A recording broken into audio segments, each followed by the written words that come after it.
शहंशाह अकबर का दरबार हर रोज की तरह अपनी पूरी शानो शौकत से सजा हुआ था। देश के कोने कोने से आए अमीर उमरा, मंत्री और सलाहकार बैठे थे। बादशाह अकबर अपने सिंहासन पर विराजमान थे और किसी गंभीर मसले पर चर्चा चल रही थी। हर कोई अपनी राय दे रहा था, लेकिन जब बीरबल ने बोलना शुरू किया तो पूरे दरबार में एक खामोशी छा गई। उनके तर्क इतने सटीक, उनकी दलीलें इतनी मजबूत और उनकी बातें इतनी बुद्धिमानी से भरी होती थी कि बादशाह अकबर के चेहरे पर संतोष की मुस्कान फैल जाती। चर्चा समाप्त होने पर बादशाह ने कहा, वाह बीरबल, तुम्हारी समझ का कोई जवाब नहीं। तुमने एक उलझे हुए मसले को कितनी आसानी से सुलझा दिया। सचमुच तुम हमारे नवरत्नों में सबसे चमकदार हीरे हो। यह तारीफ बीरबल के लिए तो सम्मान थी, लेकिन दरबार में बैठे कुछ लोगों के सीने पर सांप लौट गए। इनमें सबसे आगे थे मुल्ला दो प्याजा और वित्त मंत्री शाहबाज खान। वे दोनों खुद को बीरबल से कम नहीं समझते थे, लेकिन बादशाह का बीरबल के प्रति विशेष स्नेह उन्हें एक पल के लिए भी चैन नहीं लेने देता था। हर रोज वे कोई न कोई नई योजना बनाते कि कैसे बीरबल को बादशाह की नजरों में गिराया जाए, लेकिन हर बार बीरबल अपनी चतुराई से उनकी चाल को नाकाम कर देते थे और वे खुद ही मजाक का पात्र बन जाते थे। उस दिन दरबार खत्म होने के बाद मुल्ला दो प्याजा, शाहबाज खान और उनके कुछ चापलूस साथी शाही बगीचे के एक कोने में इकट्ठा हुए। उनके चेहरे पर गुस्सा और हताशा साफ झलक रही थी। शाहबाज खान ने अपनी मुट्ठियां भींचते हुए कहा, अब ये बर्दाश्त से बाहर है। बादशाह को बीरबल के सिवा कुछ सूझता ही नहीं। ऐसा लगता है जैसे हम सब यहां घास छीलने आते हैं। मुल्ला दो प्याजा, जो अपनी लंबी दाढ़ी पर हाथ फेर रहा था, बोला, तुम ठीक कहते हो शाहबाज। इस बीरबल ने बादशाह पर कोई जादू टोना कर दिया है। हमें कुछ ऐसा करना होगा कि सांप भी मर जाए और लाठी भी न टूटे। हमें उसे ऐसा फंसाना होगा कि वो न हां कह सके न ना। वे घंटों तक सोचते रहे।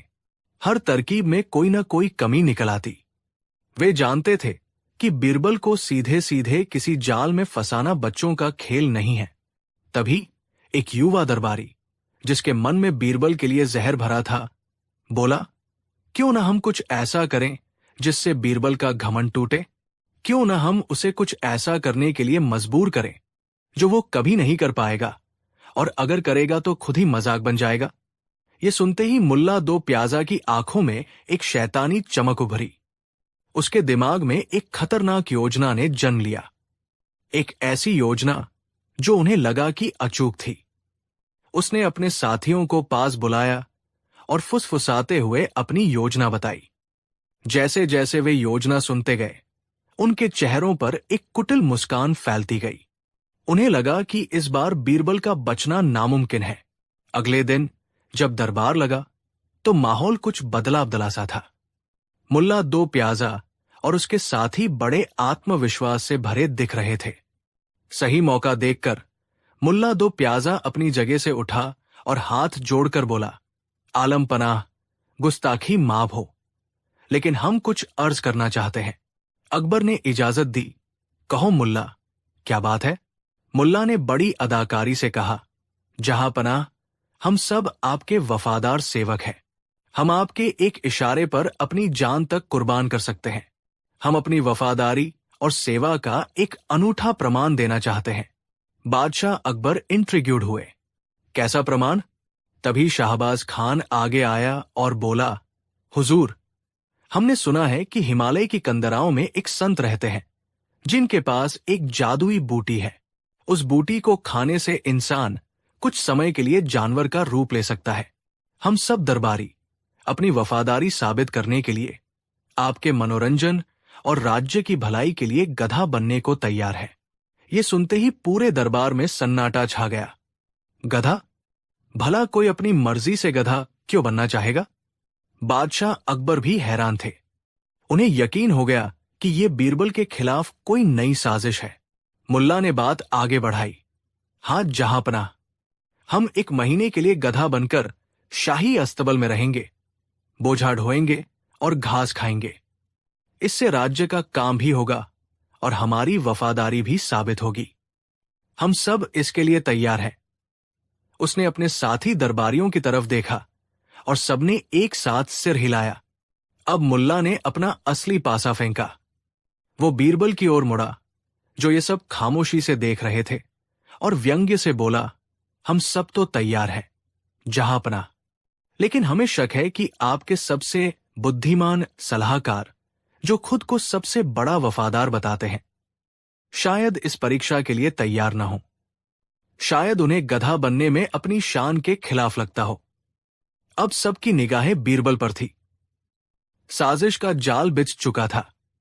अगर बीरबल मना करते तो उन पर डरपोक और बादशाह का कम वफादार होने का आरोप लगता, और अगर वो कहते तो उन्हें इन दरबारियों के साथ मिलकर गधे की तरह अभिनय करना पड़ता, जो उनके सम्मान के खिलाफ था।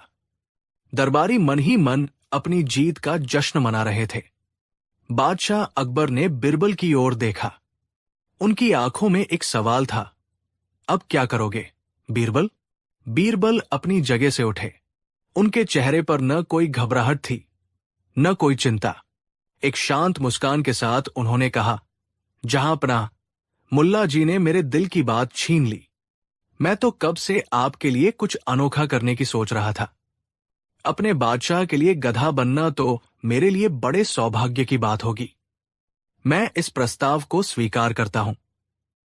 यह सुनते ही दरबारियों के चेहरे पर हैरानी और निराशा की मिलीजुली लहर दौड़ गई। उन्हें लगा था कि बीरबल मना कर देंगे, लेकिन बीरबल यहीं नहीं रुके। उन्होंने अपनी बात आगे बढ़ाई, मगर जहांपनाह, इस परिवर्तन की प्रक्रिया इतनी सीधी नहीं है।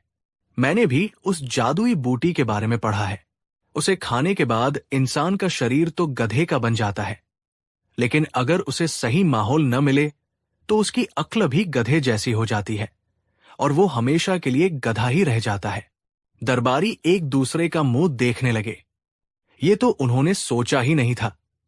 बीरबल ने आगे कहा, इसलिए इस परिवर्तन को सफल बनाने के लिए कुछ शर्तों का पालन करना होगा।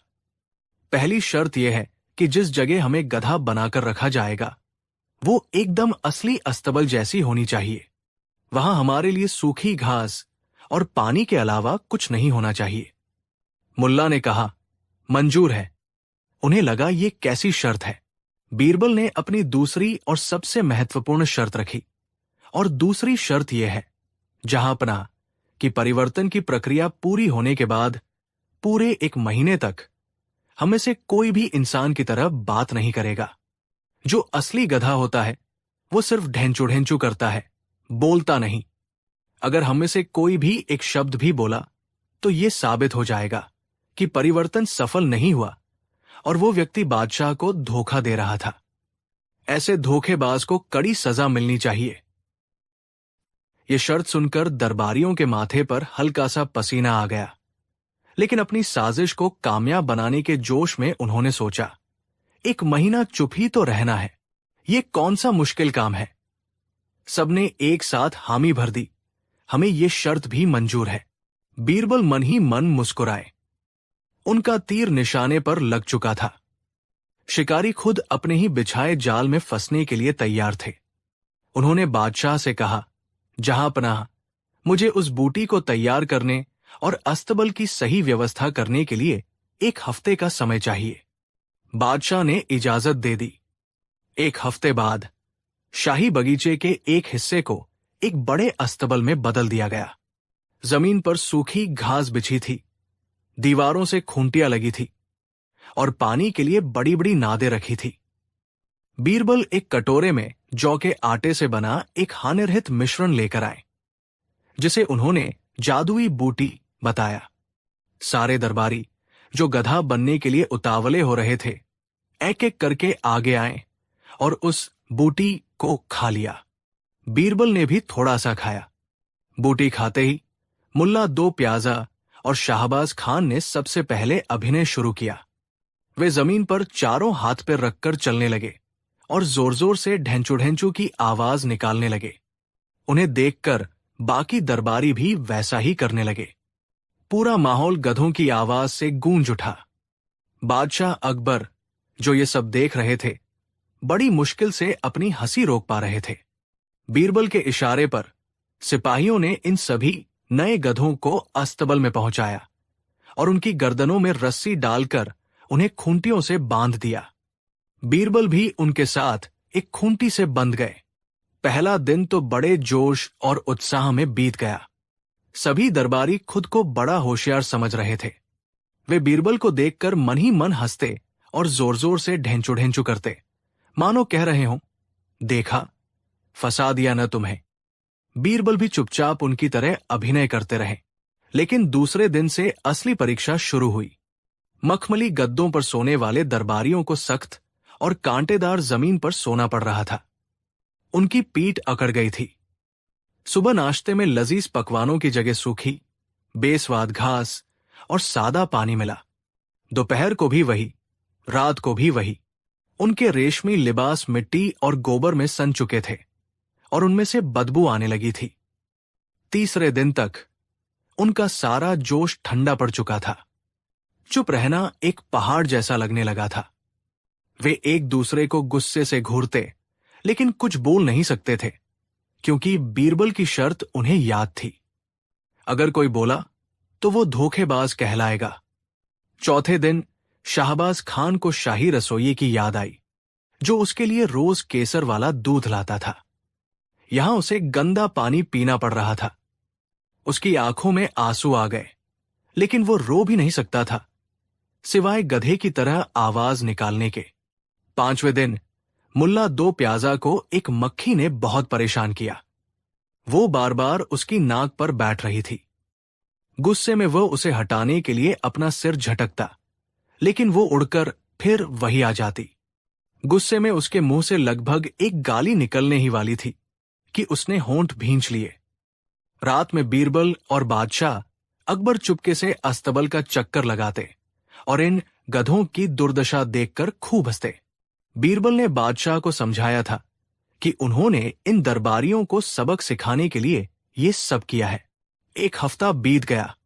अब उन दरबारियों की हालत बहुत खराब हो चुकी थी।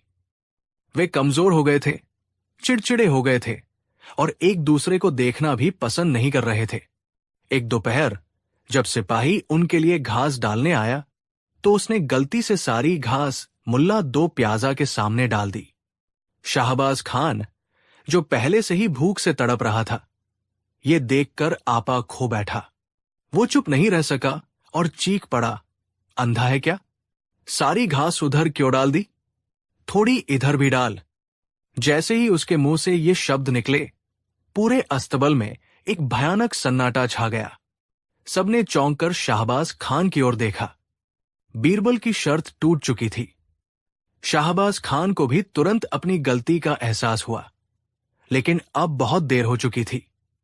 तभी मुल्ला दो प्याजा भी गुस्से में चिल्लाया, मूर्ख, तेरी वजह से हम सब फंस गए। अब क्या होगा? बादशाह हमें धोखेबाज कहेंगे। और बस फिर क्या था? जैसे ही दो लोग बोले, बाकी सबका भी बांध टूट गया। सब एक दूसरे पर चिल्लाने लगे, ये सब तुम्हारी साजिश थी मुल्ला। नहीं, शाहबाज खान ने उकसाया था। मैं तो आना ही नहीं चाहता था। मुझे जबरदस्ती लाया गया। मेरे कपड़े खराब हो गए। मेरा बदन दर्द कर रहा है। अस्तबल अब अस्तबल नहीं, बल्कि एक मछली बाजार बन गया था, जहां इंसानी आवाज में गधों जैसी लड़ाई हो रही थी। ठीक उसी समय बादशाह अकबर और बीरबल वहां प्रकट हुए। उनके चेहरे पर एक गंभीर मुस्कान थी। उन्हें लड़ते गड़ते देखकर बादशाह अकबर ने गरजती हुई आवाज में कहा, खामोश। सब दरबारी जहां के तहां चुप हो गए। उनके चेहरे डर से सफेद पड़ गए थे। वे समझ गए कि उनका खेल खत्म हो चुका है। सब दरबारी सिर झुकाए बादशाह के सामने खड़े थे। बादशाह अकबर ने कहा, तो ये है तुम्हारी वफादारी का सबूत? तुम लोगों ने मेरे साथ धोखा किया है। तुमने गधा बनने का सिर्फ नाटक किया। मुल्ला दो प्याजा ने हिम्मत करके कहा, जहांपनाह, हमें माफ कर दीजिए। ये सब बीरबल को नीचा दिखाने के लिए किया गया था। बीरबल आगे आए और बोले, आलम पनाह, इन्हें माफ कर दीजिए। इन्हें इनकी सजा मिल चुकी है। ये गधे बने तो नहीं, लेकिन इन्होंने ये जरूर साबित कर दिया कि इनकी सोच गधों से कम नहीं है। गधा एक मेहनती और सीधा जानवर होता है, जबकि इन्होंने अपनी बुद्धि का इस्तेमाल ईर्ष्या और साजिश में किया। उन्होंने दरबारियों की ओर मुड़कर कहा, दूसरों के लिए गड्ढा खोदने वाला अक्सर खुद ही उसमें गिरता है। तुमने मुझे फंसाने की कोशिश की, लेकिन अपनी ही मूर्खता के जाल में फंस गए। उम्मीद है इस एक हफ्ते के गधा जीवन ने तुम्हें यह सबक सिखा दिया होगा कि असली बुद्धिमानी दूसरों को गिराने में नहीं, बल्कि खुद को उठाने में है। सभी दरबारियों के सिर शर्म से झुके हुए थे। उन्हें अपनी गलती का एहसास हो चुका था। बादशाह अकबर ने उन्हें माफ तो कर दिया, लेकिन यह घटना पूरे आगरा में फैल गई और वे दरबारी लंबे समय तक हंसी का पात्र बने रहे। इस तरह बीरबल ने एक बार फिर साबित कर दिया कि बुद्धि का सही इस्तेमाल किसी भी साजिश को नाकाम कर सकता है, और कभी कभी किसी को सबक सिखाने का सबसे अच्छा तरीका वही होता है जो वे दूसरों के लिए चुनते हैं। कहानी 2। गर्मियों के दिन थे। आगरा की हवा में आम की मीठी खुशबू घुल चुकी थी। दरबार में एक जरूरी मसले पर बहस चल रही थी।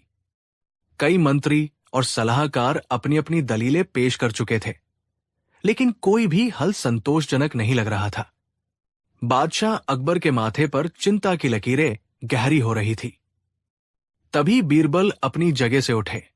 उन्होंने बड़ी शांति से कुछ ऐसे तर्क और उदाहरण पेश किए कि उलझा हुआ मसला एक धागे की तरह सुलझता चला गया। बहस के अंत में बादशाह अकबर के चेहरे पर मुस्कान लौट आई। उन्होंने भरे दरबार में कहा, वाह बीरबल, तुम्हारी बात में वजन भी है और सुलझन भी। जहां सबकी खोज खत्म होती है, वहां से तुम्हारी शुरू होती है। खुदा ने तुम्हें सचमुच एक नायाब दिमाग बख्शा है। यह तारीफ सुनते ही बीरबल ने विनम्रता से सिर झुका लिया। लेकिन दरबार के एक कोने में बैठे मुल्ला दो प्याजा का चेहरा ईर्ष्या से काला पड़ गया। उनकी छाती पर मानो किसी ने गर्म अंगारे रख दिए हों। दरबार खत्म होते ही वो गुस्से में अपने कुछ चापलूस साथियों के पास पहुंचे। देखा अब सबने?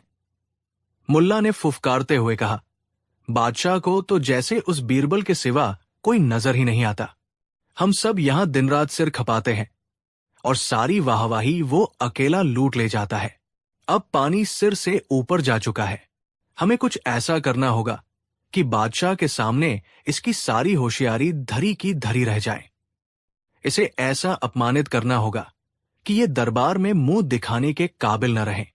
एक दरबारी जो खुद बीरबल से जलता था बोला, लेकिन मुल्ला जी, ये काम आसान नहीं है। वो हर बार हमारी चाल को पहले ही भाप जाता है और उल्टा हमें ही शर्मिंदा होना पड़ता है। मुल्ला दो प्याजा ने अपनी दाढ़ी पर हाथ फेरते हुए एक कुटिल मुस्कान के साथ कहा, इस बार ऐसा नहीं होगा। मेरे पास एक ऐसी तरकीब है जिससे बीरबल बच ही नहीं सकता। हम उसे ज्ञान में नहीं बल्कि आचरण में हराएंगे। हम उसे बादशाह की नजरों में एक लालची, पेटू और असभ्य व्यक्ति साबित कर देंगे। सब उत्सुकता से मुल्ला की ओर देखने लगे। मुल्ला ने उन्हें पास बुलाया और फुसफुसाते हुए अपनी योजना बताई। योजना सुनकर सभी की आंखों में एक शैता चमक आ गई।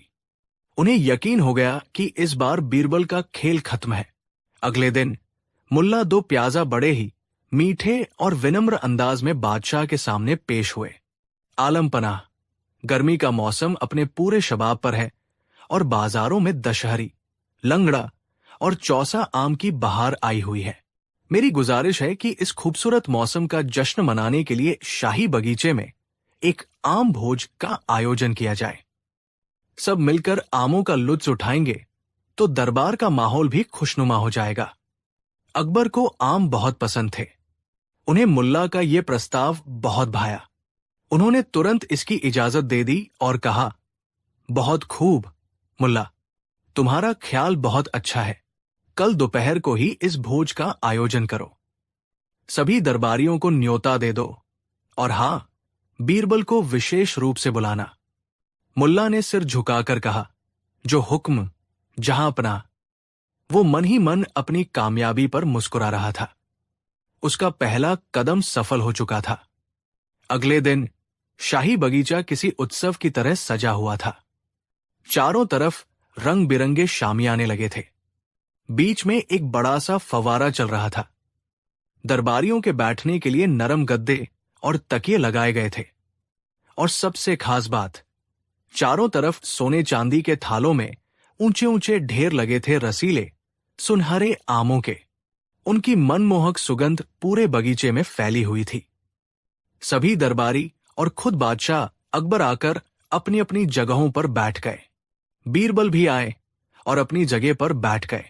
उन्होंने मुल्ला और उसके साथियों के चेहरों पर एक अजीब सी उत्तेजना देखी और वो तुरंत समझ गए कि ये सिर्फ एक आम भोज नहीं, बल्कि उनके खिलाफ रचा गया कोई षड्यंत्र है।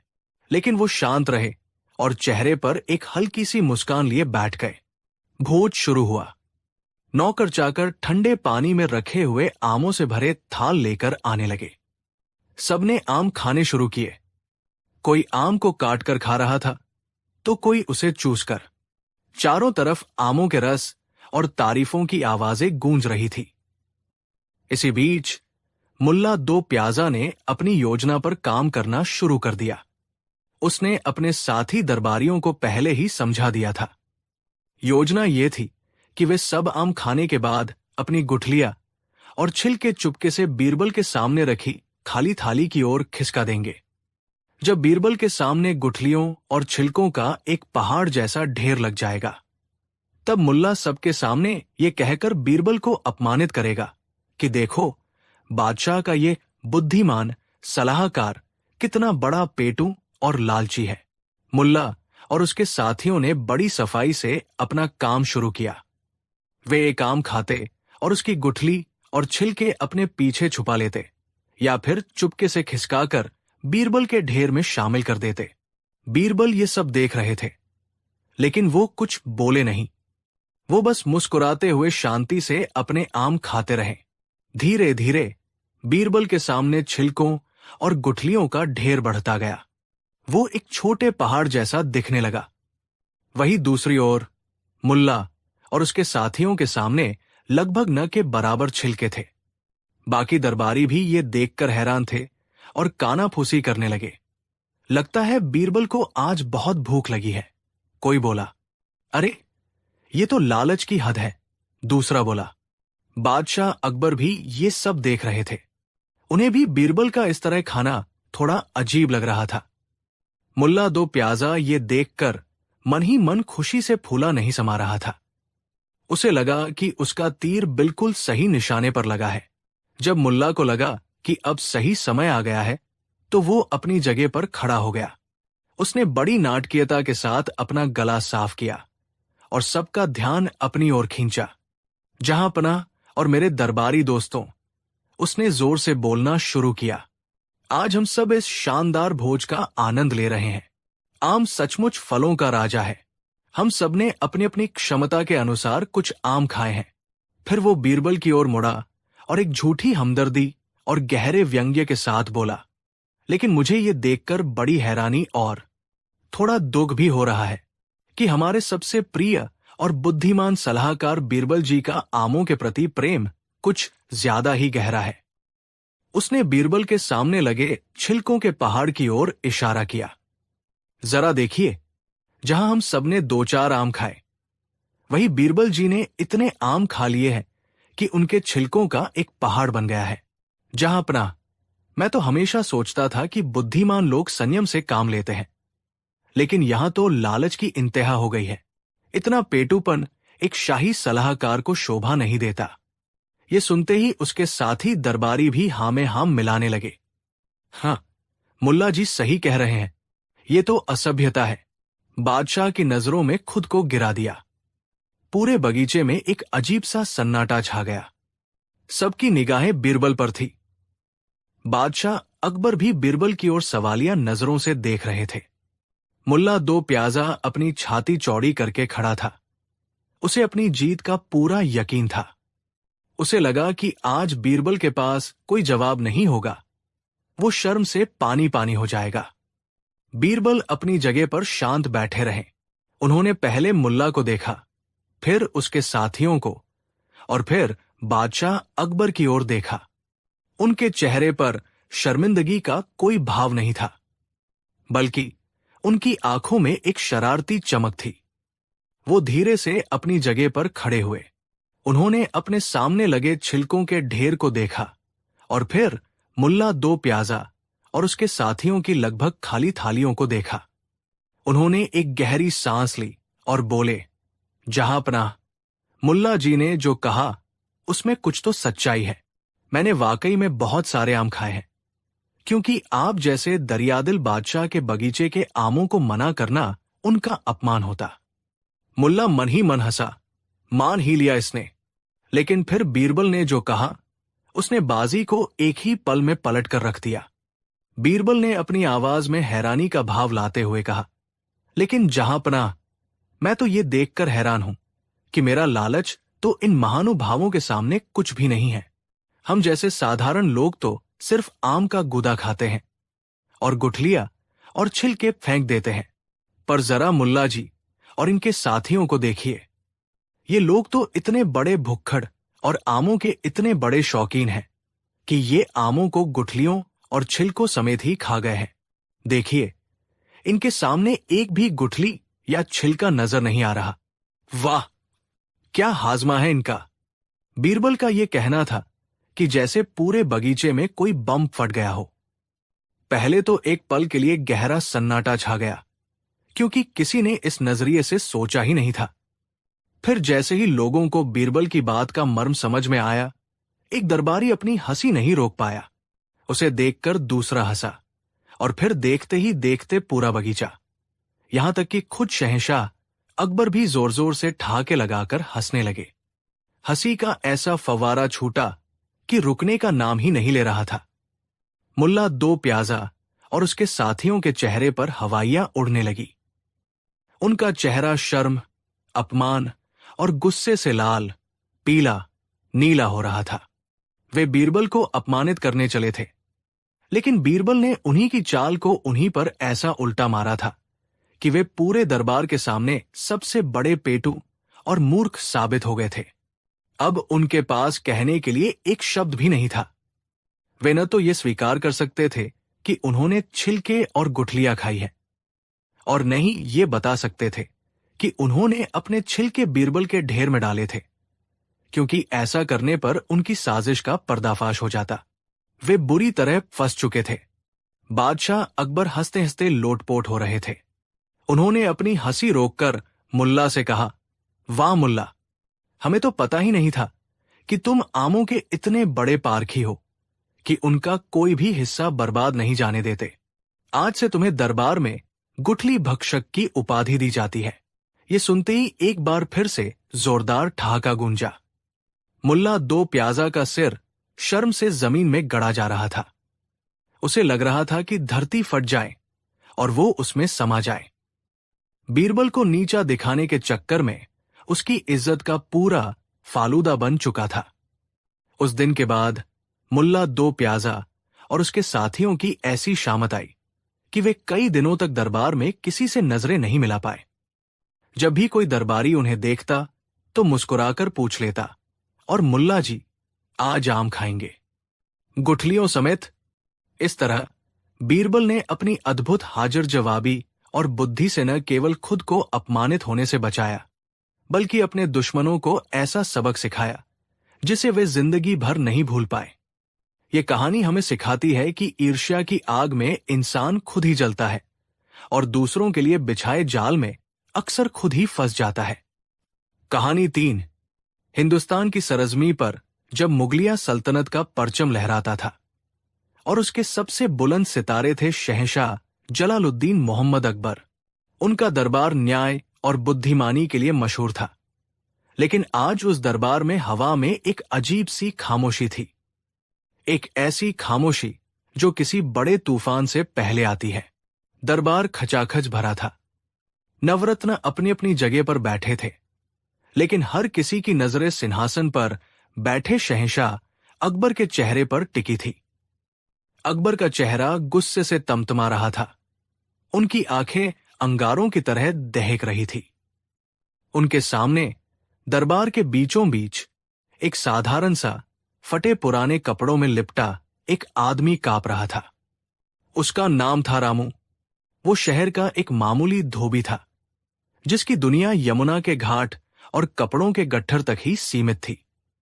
आज उसकी दुनिया उजड़ चुकी थी। उस पर इल्जाम था शहंशाह हिंद का अपमान करने का, एक ऐसा जुर्म जिसकी सजा सिर्फ और सिर्फ मौत थी। अकबर की भारी आवाज ने खामोशी को तोड़ा।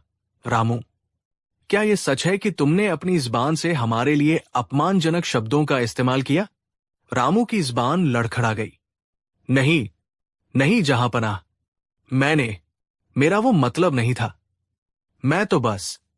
तभी एक दरबारी, इनायत खान, जो बीरबल से जलता था और बादशाह का खास बनने का कोई मौका नहीं छोड़ता था, अपनी जगह से उठा। गुस्ताखी माफ जहांपनाह, लेकिन इसके अपराध के गवाह मौजूद है। इसने साफ साफ आपकी तुलना एक जानवर से की है। इसने कहा कि हमारा बादशाह बिल्कुल हमारे गधे जैसा है। ये शब्द सुनते ही पूरे दरबार में एक सनसनी दौड़ गई। गधे जैसा? बादशाह की तुलना एक गधे से? ये तो कल्पना से भी परे था। अकबर का चेहरा और भी लाल हो गया। उन्होंने अपनी मूंछों पर ताव देते हुए रामू को घूरा, जो अब डर के मारे लगभग बेहोश होने वाला था। रामू के आंसू निकल पड़े। सरकार, मेरी बीवी से पूछ लीजिए, मेरे बच्चों की कसम, मैं तो अपने गधे सुल्तान की बात कर रहा था। वो बड़ा अड़ियल है, सुनता नहीं। मैं तो। इनायत खान ने उसकी बात काटी। देखिए जहांपनाह, कैसी झूठी कहानियां बना रहा है। भला एक गधे के लिए कोई ऐसे शब्द कैसे कह सकता है? ये जरूर आपकी शान में गुस्ताखी करने की एक सोची समझी साजिश है। अकबर ने अपना हाथ उठाकर उसे चुप कराया। उनकी नजरें अब अपने सबसे भरोसेमंद सलाहकार बीरबल पर पड़ी, जो अब तक खामोश बैठे सब कुछ देख और सुन रहे थे। बीरबल के चेहरे पर न तो कोई हैरानी थी, न ही कोई डर। वो हमेशा की तरह शांत और गंभीर थे। बीरबल, अकबर की आवाज में एक चुनौती थी। हम इस धोबी के बारे में क्या फैसला करें? क्या इसकी गर्दन उड़ा दी जाए, ताकि भविष्य में कोई ऐसी हिम्मत न कर सके? पूरा दरबार सांस रोके बीरबल की ओर देख रहा था। रामू की जिंदगी का फैसला अब बीरबल के एक जवाब पर टिका था। बीरबल अपनी जगह से उठे, बादशाह को अदब से सलाम किया और बोले, जहांपनाह, फैसला करने से पहले दूध का दूध और पानी का पानी हो जाना जरूरी है। क्या मैं इस मामले की तहकीकात करने के लिए 2 दिन की मोहलत ले सकता हूं? इनायत खान मन ही मन हंसा। उसे लगा कि बीरबल भी इस मामले को सुलझा नहीं पाएगा और बादशाह की नजरों से गिर जाएगा। अकबर ने कुछ सोचा और फिर इजाजत दे दी। ठीक है बीरबल, तुम्हारे पास 2 दिन है। 2 दिन बाद या तो इस धोबी का सिर हमारे कदमों में होगा, या फिर हमारे पास इस बात का पुख्ता सबूत कि ये बेकसूर है। रामू को सिपाहियों ने पकड़ा और काल कोठरी में डाल दिया। दरबार बर्खास्त हो गया, लेकिन पूरे आगरा में यह खबर आग की तरह फैल गई। एक धोबी ने बादशाह अकबर को गधा कहा था, और अब उसकी जिंदगी बीरबल के हाथों में थी। अगले दिन सुबह जब सूरज की पहली किरणें आगरा के किले को चूम रही थी, बीरबल शाही सवारी पर नहीं, बल्कि एक साधारण घोड़े पर बैठकर रामू धोबी की बस्ती की ओर निकल पड़े। वो जानना चाहते थे कि आखिर पूरा माजरा क्या था। रामू का घर एक छोटी सी झोपड़ी थी, जिसके बाहर उसकी पत्नी शांति रो रो कर बेहाल थी। उसके छोटे छोटे बच्चे सहमे हुए अपनी मां से लिपटे थे। बीरबल को देखकर वो और भी डर गई, लेकिन बीरबल ने बड़े प्यार से कहा, बहन, डरो मत, मैं यहां मदद करने आया हूं। मुझे बस ये बताओ कि उस दिन हुआ क्या था। शांति ने रोते हुए पूरी बात बताई। हुजूर, हम घाट पर कपड़े धो रहे थे। हमारा गधा है सुल्तान, बड़ा ही अड़ियल और जिद्दी है। मैं उस पर कपड़ों का गट्ठर लाद रही थी और वो 1 इंच भी हिलने को तैयार नहीं था। मैंने उसे डंडे मारे, पुचकारा, लेकिन वो टस से मस नहीं हुआ। तब मेरे पति को गुस्सा आ गया। वो कहने लगे, अरे ये सुल्तान तो बिल्कुल हमारे बादशाह अकबर जैसा है, अपनी धुन में रहता है, किसी की सुनता ही नहीं। जब तक इसका मन न हो एक कदम आगे नहीं बढ़ता। शांति ने हाथ जोड़ लिए। हुजूर, उनका मतलब बादशाह की बेइज्जती करना नहीं था। वो तो बस हमारे गधे की जिद की तुलना कर रहे थे। वो तो बादशाह को अन्नदाता मानते हैं। भला वो ऐसा क्यों कहेंगे? बीरबल ने गहरी सांस ली। वो समझ गए थे कि मामला क्या है। ये सिर्फ एक गलतफहमी थी, जिसे इनायत खान जैसे लोगों ने अपनी जलन की आग में ही डालकर भड़का दिया था। लेकिन अब बादशाह का गुस्सा शांत करना किसी चुनौती से कम नहीं था। उन्हें सिर्फ सच नहीं बताना था, बल्कि बादशाह को सच का एहसास करवाना था। बीरबल की नजरें झोपड़ी के बाहर बंधे उस गधे पर पड़ी। वही था सुल्तान। वो वाकई में बड़ा मरियल और जिद्दी दिख रहा था। बीरबल उसके पास गए और उसकी पीठ थपथपाई।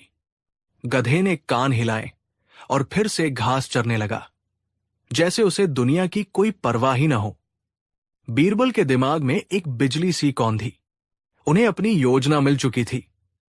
वो वापस महल लौटे और सीधे शहंशाह अकबर के निजी कक्ष में पहुंचे। अकबर अभी भी गुस्से में थे। कहो बीरबल, क्या पता चला? क्या वो धोबी कबूल कर गया अपना जुर्म? बीरबल ने सिर झुकाकर कहा, जहांपनाह, वो धोबी तो महामूर्ख है, लेकिन उसकी बात सुनने के बाद मुझे एक बात का एहसास हुआ। आपकी शान और आपका रुतबा इतना बुलंद है कि आपके कपड़े किसी मामूली धोबी को धोने ही नहीं चाहिए। ये तो आपका अपमान है। अकबर हैरान रह गए। तो फिर हमारे कपड़े कौन धोएगा? बीरबल ने बड़ी गंभीरता से कहा, जहांपनाह, आपके शाही लिबास को धोने का हक सिर्फ उसे होना चाहिए जो इस दुनिया में सबसे पवित्र और शक्तिशाली हो, और वो है यमुना नदी। कल से आपके सारे कपड़े सीधे यमुना नदी में धोए जाएंगे। नदी की लहरें उन्हें साफ करेंगी और सूरज की किरणें उन्हें सुखाएंगी। अकबर को यह विचार थोड़ा अजीब लगा, लेकिन बीरबल की बात में वजन था। उन्हें लगा कि शायद बीरबल उनकी शान बढ़ाने का कोई नया तरीका निकाल रहे हैं। उन्होंने कहा, ठीक है बीरबल, जैसा तुम कहो। कल से हमारे कपड़े यमुना में ही धोए जाएंगे। अगले दिन आगरा ने एक अनोखा नजारा देखा। शाही नौकर चाकर सोने और चांदी की परातों में बादशाह अकबर के कीमती कपड़े लेकर यमुना नदी के घाट की ओर चल पड़े। उनके पीछे पीछे खुद शहंशाह अकबर, बीरबल और पूरा दरबार भी था। हर कोई ये देखना चाहता था कि आखिर बीरबल करने क्या वाले हैं। नदी के किनारे पहुंचकर बीरबल ने एक कीमती शाही जोड़ा उठाया और नदी के सामने खड़े हो गए। उन्होंने जोर से आवाज लगाई, ए यमुना मैया, शहंशाहेंद जलालुद्दीन मोहम्मद अकबर का हुक्म है कि तुम उनके इन कपड़ों को धोकर पाक साफ कर दो। सब लोग हैरान थे। बीरबल एक नदी से बात कर रहे थे। नदी की लहरें चुपचाप बहती रहीं। कुछ देर बाद बीरबल ने अपना कान नदी के पानी की ओर झुकाया, जैसे वो कुछ सुन रहे हों। अकबर ने बेचैन होकर पूछा, क्या हुआ बीरबल? यमुना ने कुछ कहा। बीरबल ने सीधा होकर बड़ा गंभीर चेहरा बनाकर जवाब दिया, जी जहांपनाह, यमुना मैया कह रही है कि उन्हें आपके कपड़े धोने में कोई ऐतराज नहीं है। वो तो इसे अपना सौभाग्य मानती है, लेकिन उनकी एक छोटी सी शर्त है। शर्त? एक नदी की शर्त? अकबर ने हैरानी से पूछा। बीरबल बोले, जी जहांपनाह, यमुना मैया का कहना है कि वो सिर्फ उसी इंसान के कपड़े धो सकती है जिसने अपनी जिंदगी में कभी कोई पाप या कोई गलती न की हो। वो कहती है कि आप पहले ये यकीन कर लें कि आप पूरी तरह से निष्पाप है। अगर आप में जरा भी खोट हुई तो उनके पानी की पवित्रता भंग हो जाएगी और वो आपको अपने अंदर समा लेंगी। ये सुनते ही अकबर सन्न रह गए। पूरे दरबार में कानाफूसी शुरू हो गई। इनायत खान का चेहरा देखने लायक था। बीरबल ने बात आगे बढ़ाई, यमुना मैया पूछ रही है, क्या आप अपनी छाती ठोककर ये कह सकते हैं कि आप एक इंसान के रूप में कभी कोई गलती नहीं की? क्या आपने कभी गुस्से में कोई गलत फैसला नहीं लिया? क्या आपने कभी किसी के बारे में बिना सोचे समझे कोई राय नहीं बनाई? अकबर चुप थे। उनकी आंखों के सामने उनकी पूरी जिंदगी घूम गई। वो एक महान बादशाह थे, लेकिन थे तो एक इंसान ही। उनसे भी गलतियां हुई थी। उन्होंने भी कई बार जल्दबाजी में फैसले लिए थे। वो जानते थे कि वो निष्पाप नहीं है। वो कैसे कह सकते थे कि उन्होंने कोई पाप नहीं किया? उन्होंने एक गहरी सांस ली। उनके चेहरे का गुस्सा अब शर्मिंदगी और आत्मग्लानि में बदल रहा था। बीरबल अब अकबर के पास आए और धीरे से बोले, जहांपनाह, जब आप, जो इस मुल्क के मालिक हैं, एक इंसान होने के नाते गलतियों से परे नहीं हैं, जब कभी कभी आप भी अपनी धुन में रहते हैं और किसी की नहीं सुनते, तो फिर रामू धोबी का वो अड़ियल गधा, जो सिर्फ एक जानवर है, अगर अपनी धुन में रहे तो क्या गलत है? बीरबल ने आगे कहा, उस बेचारे ने आपकी तुलना अपने गधे से नहीं की थी। जहांपनाह, उसने तो अपने गधे की अड़ियल जिद की तुलना आपकी शाही मर्जी से की थी। उसने कहा था कि जैसे बादशाह अपनी मर्जी के मालिक है, वैसे ही मेरा गधा भी अपनी मर्जी का मालिक बना बैठा है। ये अपमान नहीं, बल्कि एक साधारण अनपढ़ आदमी की भाषा में आपकी शान का एक रूपक था, जिसे हम समझ नहीं पाए। अब अकबर की आंखों में पानी था। उन्हें अपनी गलती का एहसास हो गया था। उन्होंने बिना सोचे समझे सिर्फ एक दरबारी की चापलूसी भरी बातों में आकर एक बेगुनाह को मौत की सजा सुना दी थी। उन्हें समझ आ गया कि बीरबल ने यह सारा नाटक क्यों किया। वो उन्हें सीधे सीधे गलत नहीं कह सकते थे, इसलिए उन्होंने बादशाह को आईना दिखाया था। अकबर ने तुरंत हुक्म दिया, रामू धोबी को कालकोठरी से आजाद किया जाए और बाइज्जत दरबार में पेश किया जाए। जब रामू को दरबार में लाया गया तो वो अभी भी कांप रहा था। उसे लगा कि आज उसकी मौत का दिन है, लेकिन तब शहंशाह अकबर खुद अपने सिंहासन से उतरे और रामू के पास आए। उन्होंने रामू के कंधे पर हाथ रखा और कहा, रामू, हमसे गलती हुई। हमने तुम्हें समझने में भूल की। हम तुम्हें न सिर्फ माफ करते हैं, बल्कि तुम्हारी ईमानदारी और मेहनत के लिए तुम्हें 100 सोने की मोहरें भी इनाम में देते हैं। ये देखकर पूरे दरबार ने शहंशाह अकबर और बीरबल की जय जयकार की। इनायत खान का सिर शर्म से झुक गया। अकबर ने रामू से पूछा, तुम्हारा वो गधा बहुत परेशान करता है क्या? रामू ने डरते डरते कहा, जी सरकार। अकबर हंस पड़े और बोले, आज से वो गधा शाही अस्तबल में रहेगा। उसकी जगह हम तुम्हें एक नया, सीधा सादा और मेहनती गधा देते हैं, ताकि भविष्य में तुम्हें किसी की तुलना किसी से करने की जरूरत ही न पड़े। ये सुनकर सब हंस पड़े। रामू धोबी की आंखों में खुशी के आंसू थे। तो दोस्तों, ये कहानी हमें सिखाती है कि किसी भी बात के नतीजे पर पहुंचने से पहले उसके पीछे की पूरी सच्चाई और इरादे को जानना कितना जरूरी है। जो जैसा दिखता है, जरूरी नहीं कि वो वैसा ही हो। एक महान शासक या एक महान इंसान की पहचान उसकी ताकत से नहीं, बल्कि उसकी समझ, उसकी दया और न्याय करने की क्षमता से होती है। बीरबल की बुद्धिमानी ने न सिर्फ एक बेगुनाह की जान बचाई, बल्कि शहंशाह अकबर को भी एक ऐसा सबक सिखाया जिसे वो जिंदगी भर नहीं भूले। कहानी 4। शहंशाह जलालुद्दीन मोहम्मद अकबर का दरबार अपनी पूरी शानो शौकत के साथ सजा हुआ था। आगरा की उस सुनहरी सुबह में दरबार की कार्यवाही रोज की तरह चल रही थी। न्याय के मामले सुलझाए जा रहे थे, मंत्री अपनी अपनी रिपोर्ट पेश कर रहे थे और बीरबल अपनी हाजिर जवाबी से माहौल को हल्का फुल्का बनाए हुए थे। सब कुछ सामान्य था, शायद कुछ ज्यादा ही सामान्य, लेकिन उन्हें क्या पता था कि आज इस दरबार की दहलीज पर एक ऐसा तूफान दस्तक देने वाला था जो उनकी सल्तनत के सबसे तेज दिमाग की नींव हिलाकर रख देगा। दरबार के मुख्य द्वार पर खड़े पहरेदार ने ऐलान किया, समरकंद से आए महान यात्री और ज्ञानी कविजेंद शहंशाह से मिलने की इजाजत चाहते हैं। नाम सुनते ही दरबार में एक हलचल सी मच गई। कवि ज़ेंद कोई आम इंसान नहीं थे। उनकी ख्याति दूर दूर तक फैली हुई थी। कहा जाता था कि उन्होंने दुनिया के बड़े बड़े विद्वानों और राजाओं को अपनी पहेलियों और सवालों से निरुत्तर कर दिया था। वो ज्ञान के एक ऐसे खोजी थे जो सिर्फ एक सवाल लेकर पूरी दुनिया घूम रहे थे, और आज तक कोई भी उस सवाल का संतोषजनक जवाब नहीं दे पाया था। अकबर ने उन्हें सम्मान के साथ अंदर आने की इजाजत दी। कवि ज़ेंद ने दरबार में प्रवेश किया। वो एक साधारण से दिखने वाले व्यक्ति थे। उनके कपड़े यात्रा की धूल से सने थे, लेकिन उनकी आंखों में एक असाधारण चमक थी। एक ऐसी गहराई थी जैसे वो कोई समंदर हो। उन्होंने न तो कोई कीमती आभूषण पहने थे और न ही उनके चेहरे पर कोई घमंड था। उन्होंने अदब से झुककर बादशाह को सलाम किया। अकबर उनकी सादगी से बहुत प्रभावित हुए। हमने आपके बारे में बहुत सुना है, कवि ज़ेंद, अकबर ने कहा। कहते हैं आपके पास एक ऐसा सवाल है जिसने दुनिया के हर कोने में बुद्धिजीवियों को चुप करा दिया है। हम भी उस सवाल को सुनने की इच्छा रखते हैं। कवि ज़ेंद ने विनम्रता से कहा, जहांपनाह, मैं कोई विद्वान नहीं, बस ज्ञान का एक प्यासा मुसाफिर हूं।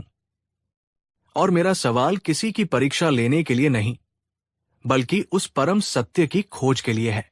मैं यहां आपके नवरत्नों, विशेषकर बीरबल की बुद्धिमानी की ख्याति सुनकर आया हूं। यह सुनकर दरबार में बैठे बीरबल के दुश्मनों के चेहरे पर एक कुटिल मुस्कान तैर गई। उन्हें लगा कि आज बीरबल को नीचा दिखाने का सुनहरा मौका है। अकबर ने बीरबल की ओर देखा, जिनकी आंखों में भी एक उत्सुकता थी। तो पेश कीजिए अपना सवाल, अकबर ने कहा। कवि ज़ेंद ने एक गहरी सांस ली और उनकी आवाज ने पूरे दरबार की खामोशी को चीर दिया। उन्होंने पूछा, दुनिया का वो सबसे बड़ा सच क्या है जो सबसे बड़ा झूठ भी है, और वो सबसे बड़ा झूठ क्या है जो सबसे बड़ा सच भी है? याद रहे, दोनों का जवाब एक ही है। सवाल हवा में तैरता रहा। दरबार में सन्नाटा छा गया। एक ऐसा सन्नाटा जिसमें दरबारी एक दूसरे का चेहरा देख रहे थे। सबसे बड़ा सच जो सबसे बड़ा झूठ भी हो, यह कैसा विरोधाभास था? यह तो असंभव था। सच सच होता है और झूठ झूठ। दोनों एक कैसे हो सकते हैं? अकबर भी सोच में पड़ गए। उन्होंने अपने नवरत्नों की ओर देखा। मुल्ला दोप्याजा से लेकर तानसेन तक हर किसी के चेहरे पर उलझन के भाव थे। फिर अकबर ने अपने सबसे भरोसेमंद हीरे बीरबल की ओर देखा, और दरबारियों ने पहली बार कुछ ऐसा देखा जो उन्होंने पहले कभी नहीं देखा था। बीरबल के चेहरे पर उनकी जानी पहचानी मुस्कान नहीं थी। उनकी आंखें किसी गहरी सोच में डूबी थी। उनके माथे पर चिंता की लकीरें साफ दिखाई दे रही थी। ऐसा लग रहा था जैसे किसी ने उनके दिमाग पर एक भारी पत्थर रख दिया हो। यह देखकर बीरबल के दुश्मनों की खुशी का ठिकाना न रहा। उन्हें लगा, आखिरकार कोई तो मिला जिसने बीरबल को चुप करा दिया। कवि ज़ेंद ने कहा, जहांपनाह, मैं जानता हूं यह सवाल आसान नहीं है। मैं आपके दरबार को 7 दिनों का समय देता हूं। 7 दिनों बाद मैं अपना जवाब लेने फिर हाजिर होऊंगा। अकबर ने चुनौती स्वीकार कर ली। उन्हें बीरबल पर पूरा भरोसा था, लेकिन बीरबल की चुप्पी उन्हें भी परेशान कर रही थी। पहला दिन गुजरा। बीरबल ने शाही पुस्तकालय में खुद को बंद कर लिया। उन्होंने दर्शन शास्त्र, धर्म और तर्कशास्त्र के बड़े बड़े ग्रंथ खंगाल डाले। उन्होंने माया के सिद्धांत पर विचार किया, जो कहती है कि यह दुनिया एक भ्रम है, एक झूठ है, लेकिन हमारे लिए यही एकमात्र सच है। लेकिन यह जवाब भी पहेली पर पूरी तरह खरा नहीं उतरता था। दूसरा और तीसरा दिन बीरबल ने सल्तनत के सबसे बड़े पंडितों, सूफियों और ज्ञानियों के साथ विचार विमर्श में बिताया। किसी ने कहा जवाब ईश्वर है, क्योंकि वो सबसे बड़ा सच है, लेकिन जो नास्तिक है उनके लिए सबसे बड़ा झूठ। किसी ने कहा जवाब मृत्यु है, लेकिन यह भी अधूरा लगा। हर जवाब में कोई न कोई कमी रह जाती थी। बीरबल की बेचैनी बढ़ती जा रही थी। रातें जागकर गुजर रही थी। ये सवाल उनके दिमाग में एक कीड़े की तरह कुलबुला रहा था। चौथे दिन बीरबल को एहसास हुआ कि इस पहेली का जवाब किताबों या विद्वानों के पास नहीं है। इसका जवाब जिंदगी की किताब में ही मिलेगा। उन्होंने अपना भेष बदला और एक आम आदमी की तरह आगरा की गलियों में निकल पड़े। वो बस लोगों को देखना, सुनना और समझना चाहते थे। वो एक बाजार में पहुंचे जहां एक मदारी बच्चों की भीड़ लगाकर तमाशा दिखा रहा था। वो एक कहानी सुना रहा था। एक था राजकुमार जो उड़ने वाले घोड़े पर बैठकर परियों के देश गया। बच्चे आंखें फाड़े पूरी तरह से उस कहानी में डूबे हुए थे। बीरबल जानते थे कि उड़ने वाला घोड़ा एक झूठ है, परियों का देश एक झूठ है, लेकिन उस कहानी से बच्चों को जो साहस, कल्पना और अच्छाई की सीख मिल रही थी, वो एक बहुत बड़ा सच था। बीरबल के दिमाग में एक हल्की सी चिंगारी चमकी, लेकिन अभी तस्वीर साफ नहीं हुई थी। 5वें दिन वो यमुना के घाट पर बैठे थे। उन्होंने एक मां को देखा जो अपने छोटे से बच्चे को खो चुकी थी। वो रोते हुए आसमान की ओर देखकर कह रही थी, मेरा बेटा कहीं नहीं गया, वो सबसे चमकता हुआ तारा बन गया है और रोज रात को मुझे देखता है। बीरबल जानते थे कि ये एक झूठ है जिसे उस मां ने अपने टूटे हुए दिल को संभालने के लिए गढ़ा है, लेकिन उस मां के लिए, अपने जीने के लिए, ये झूठ ही सबसे बड़ा और एकमात्र सच बन चुका था। बीरबल की सोच को एक नई दिशा मिली। छठे दिन वो एक सराय में बैठे थे जहां 2 व्यापारी किसी जमीन के सौदे पर लड़ रहे थे। दोनों एक ही घटना के बारे में बता रहे थे, लेकिन दोनों की कहानी बिल्कुल अलग थी। दोनों अपनी अपनी कहानी को सच बता रहे थे और दूसरे को झूठा। बीरबल समझ गए कि सच और झूठ कितने सापेक्ष हो सकते हैं। एक ही घटना 2 लोगों के लिए 2 अलग अलग सच बन सकती है। छठी रात बीरबल सो नहीं पाए। वो अपने महल की छत पर टहल रहे थे। उनका दिमाग अब तक के सारे अनुभवों को एक साथ जोड़ रहा था। मदारी की कहानी, उस मां का विश्वास, व्यापारियों का झगड़ा, और फिर अचानक जैसे बादलों के बीच से चांद निकल आया हो। उनके दिमाग में सब कुछ साफ हो गया। उन्हें जवाब मिल गया था। एक ऐसा जवाब जो इतना सरल था, फिर भी इतना गहरा कि वो अब तक उसे देख नहीं पा रहे थे। उनके चेहरे पर 7 दिनों बाद पहली बार एक शांत मुस्कान आई। 7वां दिन अकबर का दरबार किसी विशाल परीक्षा हॉल जैसा लग रहा था। तिल रखने की जगह नहीं थी। हर कोई ये देखने आया था कि क्या बीरबल जवाब दे पाएंगे। कवि ज़ेंद अपने समय पर दरबार में हाजिर हुए। उनकी आंखों में वही शांति थी। अकबर ने बीरबल की ओर देखा। आज बीरबल के चेहरे पर कोई तनाव नहीं था। वो आत्मविश्वास से भरे हुए थे। तो बीरबल, अकबर ने कहा, क्या तुम्हें उस सबसे बड़ी पहेली का जवाब मिला? बीरबल अपनी जगह से उठे। उन्होंने बादशाह और कवि ज़ेंद को सलाम किया और बोले, जी जहांपनाह, मिल गया। दरबार में एक खामोशी छा गई। बीरबल ने कहना शुरू किया, कवि ज़ेंद साहब की पहेली है, दुनिया का वो सबसे बड़ा सच क्या है जो सबसे बड़ा झूठ भी है, और वो सबसे बड़ा झूठ क्या है जो सबसे बड़ा सच भी है, और दोनों का जवाब एक ही है। बीरबल ने एक पल का विराम लिया और फिर बोले, इस पहेली का जवाब है कहानी। दरबार में कानाफूसी शुरू हो गई। कहानी? ये कैसा जवाब हुआ? बीरबल ने हाथ उठाकर सबको शांत किया और समझाना शुरू किया।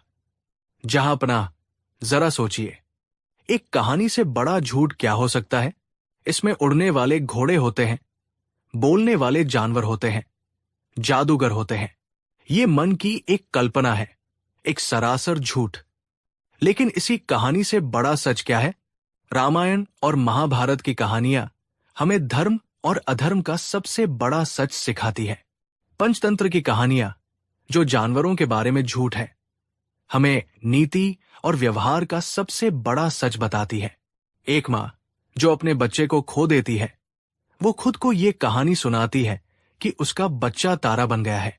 ये कहानी एक झूठ है, पर यही झूठ उसे जीने की हिम्मत देता है और उसके लिए यही सबसे बड़ा सच बन जाता है। इतिहास क्या है? यह हमारे पूर्वजों द्वारा सुनाई गई एक कहानी ही तो है, जिसे हम सच मानकर अपनी पहचान बनाते हैं। धर्म क्या है? ये ईश्वर और इंसान के रिश्ते की एक पवित्र कहानी है, जिसे करोड़ों लोग अपना परम सच मानते हैं। एक राजा अपनी प्रजा को अपनी वीरता की कहानियां सुनाकर उन्हें प्रेरित करता है। वो कहानियां शायद थोड़ी बढ़ा चढ़ाकर बताई गई हों, थोड़ी झूठी हों, लेकिन उनसे जो एकता और साहस पैदा होता है, वो उस सल्तनत का सबसे बड़ा सच बन जाता है। इसलिए जहांपनाह कहानी ही वो चीज है जो एक ही समय में सबसे बड़ा झूठ भी हो सकती है और सबसे बड़ा सच भी। ये झूठ है क्योंकि ये कल्पना है, और ये सच है क्योंकि ये हमारे जीवन को अर्थ देती है, हमें जीने का सलीका सिखाती है और हमारी दुनिया को आकार देती है। ये एक ऐसा झूठ है जिसके बिना सच अधूरा है, और एक ऐसा सच है जो अक्सर झूठ का लबादा ओढ़कर ही हम तक पहुंचता है। बीरबल जब चुप हुए तो दरबार में गहरा सन्नाटा था। हर कोई उनके शब्दों की गहराई में डूब चुका था। उन्होंने सिर्फ एक शब्द में जवाब नहीं दिया था, बल्कि जिंदगी का एक बहुत बड़ा फलसफा समझा दिया था। कवि जेंद अपनी जगह से उठे। उनकी आंखों में आंसू थे और चेहरे पर एक गहरी संतुष्टि। वो धीरे धीरे बीरबल के पास आए और उन्हें गले लगा लिया। उन्होंने कहा, बीरबल, मैं सालों से पूरी दुनिया में यही सवाल लेकर घूम रहा था। लोगों ने मुझे हजारों जवाब दिए, पर किसी ने भी इस सवाल की आत्मा को नहीं छुआ। आज तुमने मुझे मेरा जवाब दे दिया। तुम सच में महान हो। तुम्हारी बुद्धिमानी किताबों की नहीं, बल्कि जिंदगी की गहरी समझ से आती है। अकबर अपने सिंहासन से उठ खड़े हुए। उनका सीना गर्व से चौड़ा हो गया था। उन्होंने बीरबल को अपने पास बुलाया और अपना बेशकीमती हार उतारकर उनके गले में डाल दिया। बीरबल, आज तुमने सिर्फ एक पहेली नहीं सुलझाई, अकबर ने कहा, बल्कि तुमने हम सबको ज्ञान का एक नया रास्ता दिखाया है। तुमने साबित कर दिया कि सबसे मुश्किल सवालों के जवाब अक्सर हमारे आसपास ही छिपे होते हैं। बस उन्हें देखने के लिए एक गहरी नजर चाहिए। उस दिन के बाद बीरबल का सम्मान दरबार में और भी बढ़ गया, और यह कहानी इतिहास में हमेशा के लिए दर्ज हो गई कि कैसे एक पहेली ने हिंदुस्तान के सबसे बुद्धिमान व्यक्ति को भी 7 दिनों तक सोचने पर मजबूर कर दिया। लेकिन अंत में जीत बुद्धि की नहीं, बल्कि जीवन को समझने वाली गहरी समझ की हुई। कहानी 5। क्या आपने कभी सुना है कि किसी बेजान चीज ने किसी जीवित प्राणी को जन्म दिया हो? क्या पत्थर से फूल उग सकता है? या क्या मिट्टी का घड़ा एक बच्चे को जन्म दे सकता है? सुनने में यह किसी जादूगर का खेल या फिर एक पागल का सपना लगता है ना? लेकिन इतिहास के पन्नों में एक ऐसी कहानी दर्ज है जहां ऐसा ही कुछ हुआ, या यूं कहें कि ऐसा होने का यकीन दिलाया गया। यह कहानी है मुगल सल्तनत के उस सुनहरे दौर की, जब शहंशाह अकबर का राज था और उनके दरबार की शान थे उनके सबसे अजीज सलाहकार बीरबल। यह कहानी सिर्फ बीरबल की चतुराई की नहीं, बल्कि इंसान के एक सबसे बड़े दुश्मन की है, लालच। तो तैयार हो जाइए हमारे साथ चलने के लिए उस दौर में, जहां एक लालची आदमी को सबक सिखाने के लिए बीरबल ने घड़ों से बच्चे पैदा करवा दिए थे। आगरा शहर अपनी पूरी शानो शौकत के साथ चमक रहा था। एक तरफ यमुना नदी बह रही थी, तो दूसरी तरफ आलीशान हवेलियां और बाजार थे, जहां दुनिया भर के व्यापारी अपना सामान बेचा करते थे। इसी शहर में बीरबल के पड़ोस में एक सेठ रहता था, जिसका नाम था रामलाल। नाम तो उसका राम जैसा था, लेकिन उसके काम रावण से भी बदतर थे। रामलाल के पास धन दौलत की कोई कमी नहीं थी। उसके कई गोदाम अनाज से भरे थे और उसकी तिजोरियां सोने चांदी से। लेकिन कहते हैं ना, जिसे लालच का कीड़ा काट ले, उसे दुनिया की सारी दौलत भी कम लगती है।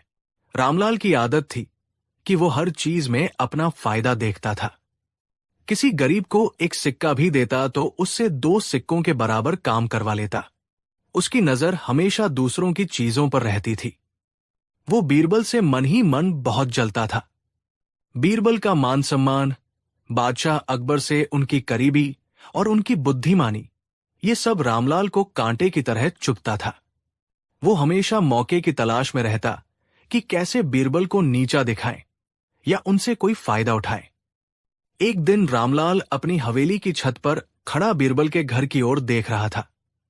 उसने देखा कि बीरबल के घर पर बड़ी चहल पहल है।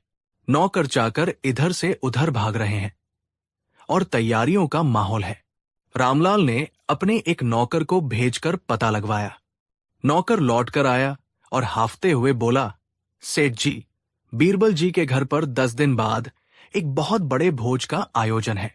उनकी बेटी के ससुराल से बड़े बड़े मेहमान आ रहे हैं। पूरे शहर के नामी गिरामी लोगों को बुलाया गया है।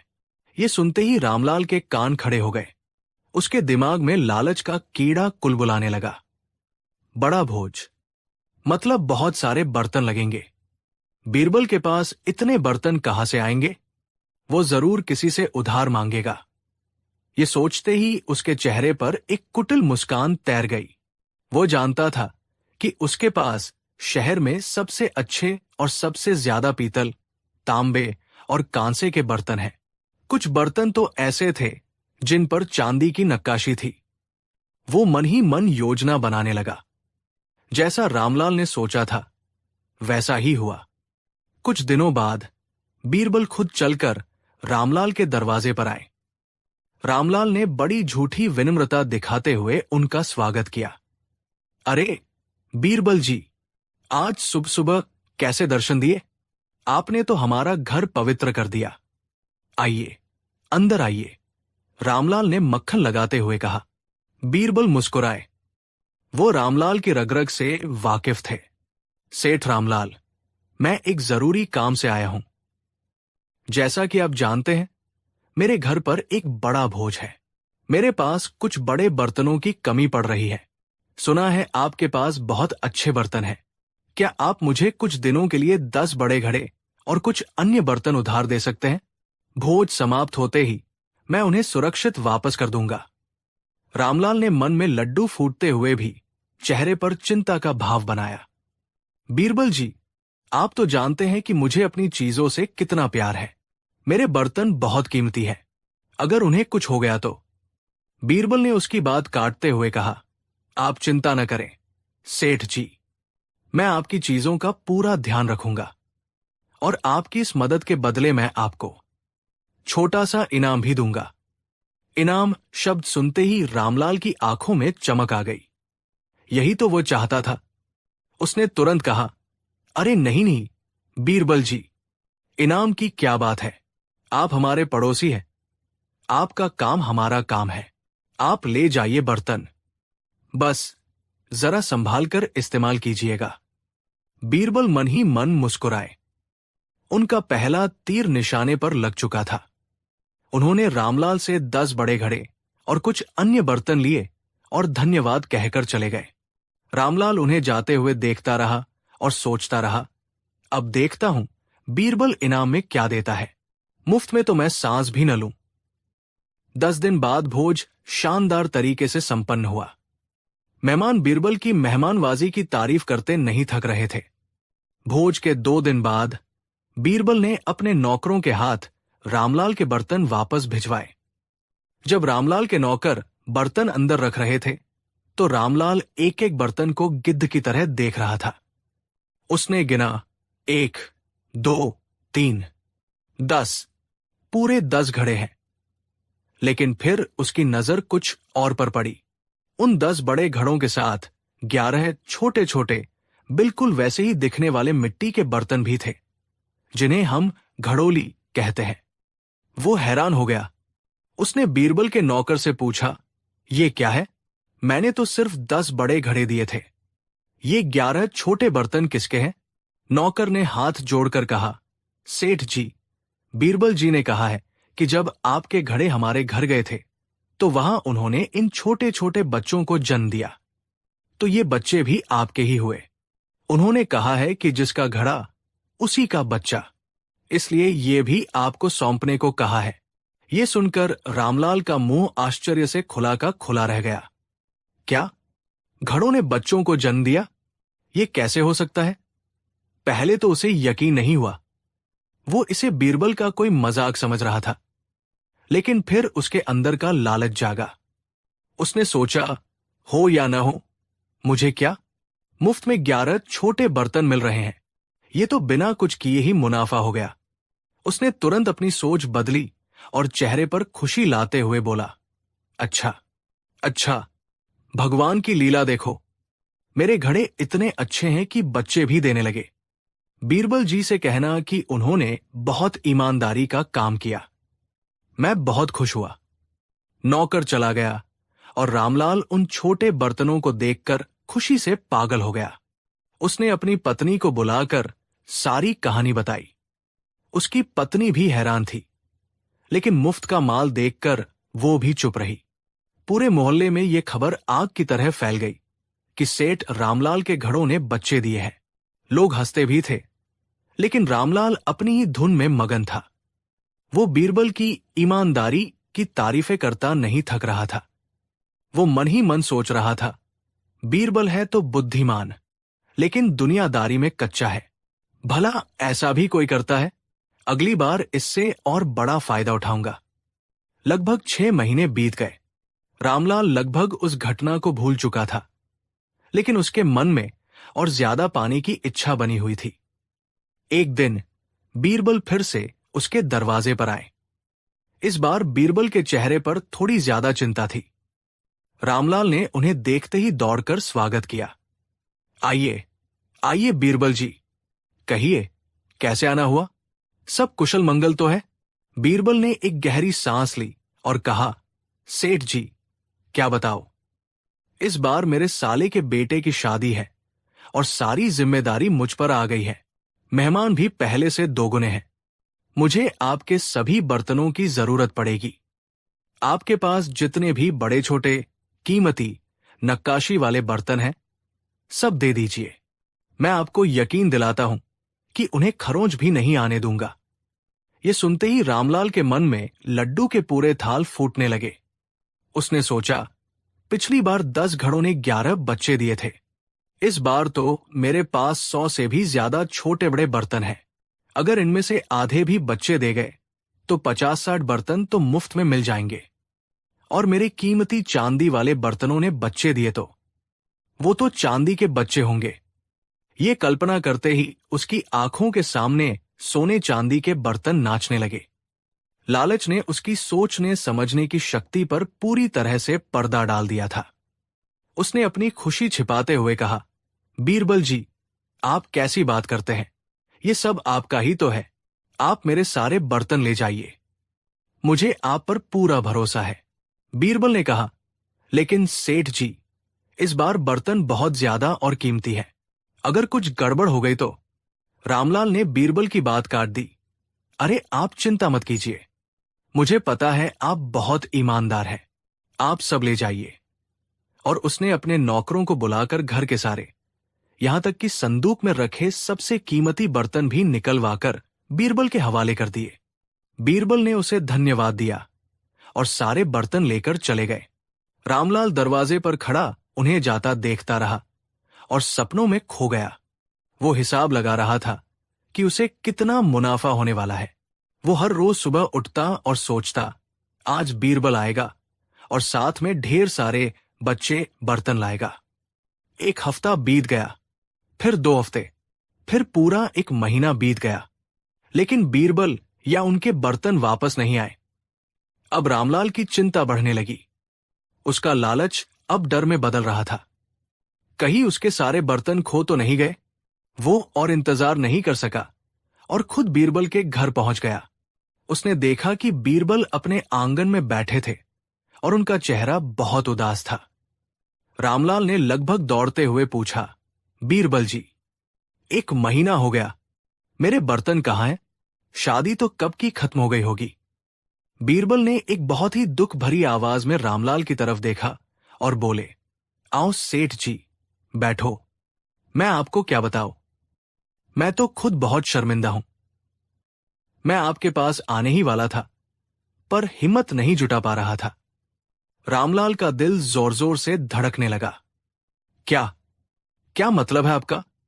क्या हुआ मेरे बर्तनों को? बीरबल ने आंखों में आंसू भरने का नाटक करते हुए कहा। सेठ जी, बहुत बुरा हुआ। आपके सारे बर्तन, वो सब मर गए। मर गए? रामलाल ऐसे चीखा मानो किसी ने उसके सीने में छुरा घूम दिया हो। ये क्या बकवास है? बर्तन भी कहीं मरते हैं? तुम पागल हो गए हो क्या? बीरबल, मेरे बर्तन वापस करो। बीरबल ने बड़ी मासूमियत से कहा। सेठ जी, मैं सच कह रहा हूं। आपके घर से आने के बाद सारे बर्तन बीमार पड़ गए। मैंने बहुत इलाज करवाया, बड़े बड़े हकीमों को दिखाया, लेकिन कोई उन्हें बचा नहीं सका। कल रात ही आपके आखिरी चांदी वाले घड़े ने भी दम तोड़ दिया। मैं क्या कर सकता हूं? होनी को कौन टाल सकता है? रामलाल गुस्से से आग बुला हो गया। ये सब झूठ है। तुम मेरे बर्तन हड़पना चाहते हो। बेजान चीजें कभी नहीं मरती। मैं तुम्हें नहीं छोड़ूंगा। मैं बादशाह अकबर के पास जाऊंगा और न्याय की गुहार लगाऊंगा। बीरबल ने शांत भाव से कहा। ठीक है सेठ जी, अगर आपको मुझ पर यकीन नहीं है तो चलिए दरबार में। बादशाह का फैसला ही अंतिम होगा। अगले दिन अकबर का दरबार लगा हुआ था। सभी मंत्री और दरबारी अपनी अपनी जगह पर बैठे थे। तभी रामलाल रोता पीटता, चिल्लाता हुआ दरबार में दाखिल हुआ। इंसाफ, जहां पनाह, इंसाफ। मैं लुट गया, बर्बाद हो गया। अकबर ने उसे शांत करवाते हुए पूछा। क्या हुआ सेठ रामलाल? तुम इस तरह क्यों चिल्ला रहे हो? तुम्हें किसने लूटा? रामलाल ने बीरबल की ओर उंगली दिखाते हुए कहा। इसने, जहां पनाह, आपके इस चतुर मंत्री ने। इसने मुझसे मेरे सारे कीमती बर्तन 1 महीने पहले उधार लिए थे और अब कहता है कि वो सब मर गए। जहां पनाह, क्या कभी बर्तन भी मरते हैं? ये सरासर झूठ बोल रहा है और मेरे बर्तन हड़प गया है। मुझे मेरे बर्तन वापस दिलवाइए हुजूर। पूरा दरबार कानाफूसी करने लगा। अकबर ने हैरानी से बीरबल की ओर देखा। बीरबल, ये सेठ क्या कह रहा है? क्या ये सच है? बीरबल ने अदब से सिर झुकाया और कहा। जी जहां पनाह, सेठ रामलाल बिल्कुल सच कह रहे हैं। इनके सारे बर्तन मर चुके हैं। ये सुनकर अकबर को भी हंसी आ गई। बीरबल, तुम कैसी बहकीब की बातें कर रहे हो? भला निर्जीव बर्तन कैसे मर सकते हैं? दरबार में बैठे बीरबल के कुछ दुश्मन भी खुश हो गए। उन्हें लगा कि आज बीरबल बुरी तरह फंस गया है। बीरबल ने बड़ी शांति से जवाब दिया। जहां पनाह, मैं मानता हूं कि निर्जीव चीजें नहीं मरती, लेकिन मैं सेठ रामलाल से एक सवाल पूछना चाहता हूं। फिर वो रामलाल की ओर मुड़े और पूछा। सेठ जी, आपको याद है आज से 6 महीने पहले जब मैंने आपसे 10 घड़े उधार लिए थे तो मैंने आपको 11 छोटे बर्तन ये कहकर लौटाए थे कि आपके घड़ों ने बच्चों को जन्म दिया है? रामलाल ने तुरंत कहा। हां, याद है, तुमने दिए थे। बीरबल ने फिर पूछा। और आपने उस बात पर यकीन भी कर लिया था क्योंकि आपको मुफ्त में बर्तन मिल रहे थे, है ना? रामलाल थोड़ा सक्काया। हां, तो क्या हुआ? अब बीरबल ने अपनी आखिरी और सबसे शक्तिशाली दलील पेश की। वो बादशाह अकबर की ओर मुड़े और हाथ जोड़कर बोले। आलम पनाह, जो इंसान अपने लालच के कारण इस बात पर यकीन कर सकता है कि बेजान घड़े बच्चे को जन्म दे सकते हैं, तो उसे इस बात पर भी यकीन करना ही होगा कि जो जन्म लेता है वो एक ना एक दिन मरता भी है। अगर घड़े जन्म दे सकते हैं तो वे मर क्यों नहीं सकते? बीरबल का ये तर्क सुनते ही पूरे दरबार में सन्नाटा छा गया। बादशाह अकबर अपनी हंसी नहीं रोक पाए और जोर जोर से हंसने लगे। बाकी दरबारी भी बीरबल की बुद्धिमानी का लोहा मान गए। सेठ रामलाल का चेहरा शर्म से लाल हो गया था। उसके पास कहने के लिए एक शब्द भी नहीं था। वो समझ गया था कि उसके लालच ने ही उसे इस जाल में फंसाया है। बादशाह अकबर ने अपना फैसला सुनाया। सेठ रामलाल, बीरबल ने तुम्हें कोई धोखा नहीं दिया है, बल्कि तुम्हारे लालच को ही आईना दिखाया है। जब तुमने खुशी खुशी घड़ों के बच्चे स्वीकार कर लिए थे, तो अब तुम्हें उनकी मौत का मातम भी मनाना होगा। तुम्हें तुम्हारा कोई बर्तन वापस नहीं मिलेगा। यही तुम्हारे लालच की सजा है। सेठ रामलाल सिर झुकाए। अपमानित होकर दरबार से चला गया। उसे एक बहुत बड़ा सबक मिल चुका था। तो ये थी कहानी बीरबल की चतुराई और लालच के अंजाम की। इस कहानी से हमें एक बहुत बड़ी सीख मिलती है। लालच इंसान की बुद्धि पर पर्दा डाल देता है। ये हमें सही और गलत में फर्क करने नहीं देता। रामलाल अगर पहली बार में ही उस अतार्किक बात को नकार देता तो उसे अपने कीमती बर्तनों से हाथ नहीं धोना पड़ता, लेकिन मुफ्त के मुनाफे ने उसे अंधा कर दिया था। याद रखिए, मेहनत से कमाया एक सिक्का बेईमानी से कमाए 1000 अशरफियों से भी ज्यादा कीमती होता है। आपको ये कहानी कैसी लगी? बीरबल का लालची सेठ को सबक सिखाने का ये तरीका आपको कैसा लगा? हमें नीचे कमेंट्स में जरूर बताइए। अगर आपको हमारी ये कहानी पसंद आई हो तो इस वीडियो को लाइक करें, अपने दोस्तों के साथ शेयर करें और हमारे चैनल को सब्सक्राइब करना न भूलें, ताकि आप ऐसी ही और मजेदार और ज्ञानवर्धक कहानियां देख सकें। मिलते हैं अगली कहानी में। धन्यवाद। कहानी 6। आगरा का किला अपनी पूरी शानो शौकत से दमक रहा था। दीवाने खास में आज कुछ विशेष चहल पहल थी। बादशाह अकबर अपने भव्य सिंहासन पर विराजमान थे और उनके चेहरे पर एक विशेष चमक थी, जो अक्सर तब आती थी जब दरबार में कोई रोचक चर्चा छिड़ जाती। उनके नवरत्न अपनी अपनी जगहों पर बैठे थे, लेकिन सबकी निगाहें उस व्यक्ति पर टिकी थी जो बादशाह के ठीक सामने खड़ा था। वो व्यक्ति था सेठ हीराचंद, गुजरात का एक महाधनी व्यापारी, जिसका व्यापार दूर दूर तक, यहां तक कि फारस और अरब के देशों तक फैला हुआ था। उसके वस्त्र कीमती रेशम और सोने के तारों से बुने हुए थे। उंगलियों में हीरे पन्नी की अंगूठियां चमक रही थी और उसकी गर्दन में मोतियों की माला ऐसी लग रही थी मानो किसी ने तारों को तोड़कर पिरो दिया हो। लेकिन उसकी असली अमीरी उसकी आंखों में झलक रहे घमंड से पता चल रही थी। जहांपनाह सेठ हीराचंद अपनी भारी रौबदार आवाज में बोला, मैं आपके साम्राज्य की समृद्धि देखकर अत्यंत प्रसन्न हूं। निसंदेह आपका खजाना सोने चांदी से भरा है, पर मैं एक बात दावे के साथ कह सकता हूं। बादशाह अकबर ने अपनी भौहें चढ़ाते हुए पूछा, क्या दावा है तुम्हारा सेठ? जो भी कहना है बेझिझक कहो। सेठ हीराचंद ने एक गर्व भरी मुस्कान के साथ दरबार में चारों ओर देखा और फिर बोला, जहांपनाह, इस दुनिया में ऐसी कोई चीज नहीं है जिसे धन से खरीदा न जा सके। दौलत में वो ताकत है जो इंसान की जुबान, उसकी वफादारी, यहां तक कि उसके ईमान को भी खरीद सकती है। धन ही परम सत्य है। जिसके पास धन है उसके पास शक्ति है, और जिसके पास शक्ति है पूरी दुनिया उसके कदमों में झुकती है। दरबार में एक क्षण के लिए सन्नाटा छा गया। कुछ दरबारी जो स्वयं धन के लोभी थे मन ही मन सेठ की बात से सहमत थे, जबकि कुछ अन्य को ये अहंकारपूर्ण कथन चुभ रहा था। बादशाह अकबर भी सोच में पड़ गए। बात में कुछ हद तक सच्चाई तो थी, पर क्या ये पूरी तरह सच थी? उनकी नजर अपने सबसे प्रिय सलाहकार बीरबल पर पड़ी, जो हमेशा की तरह शांत भाव से खड़े सब कुछ सुन रहे थे।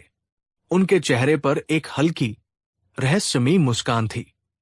बीरबल, अकबर ने आवाज दी, तुम इस विषय में क्या सोचते हो?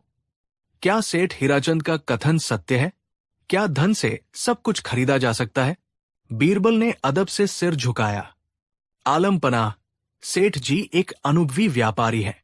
उन्होंने धन की शक्ति को बहुत करीब से देखा होगा, इसलिए उनका ऐसा मानना स्वाभाविक है।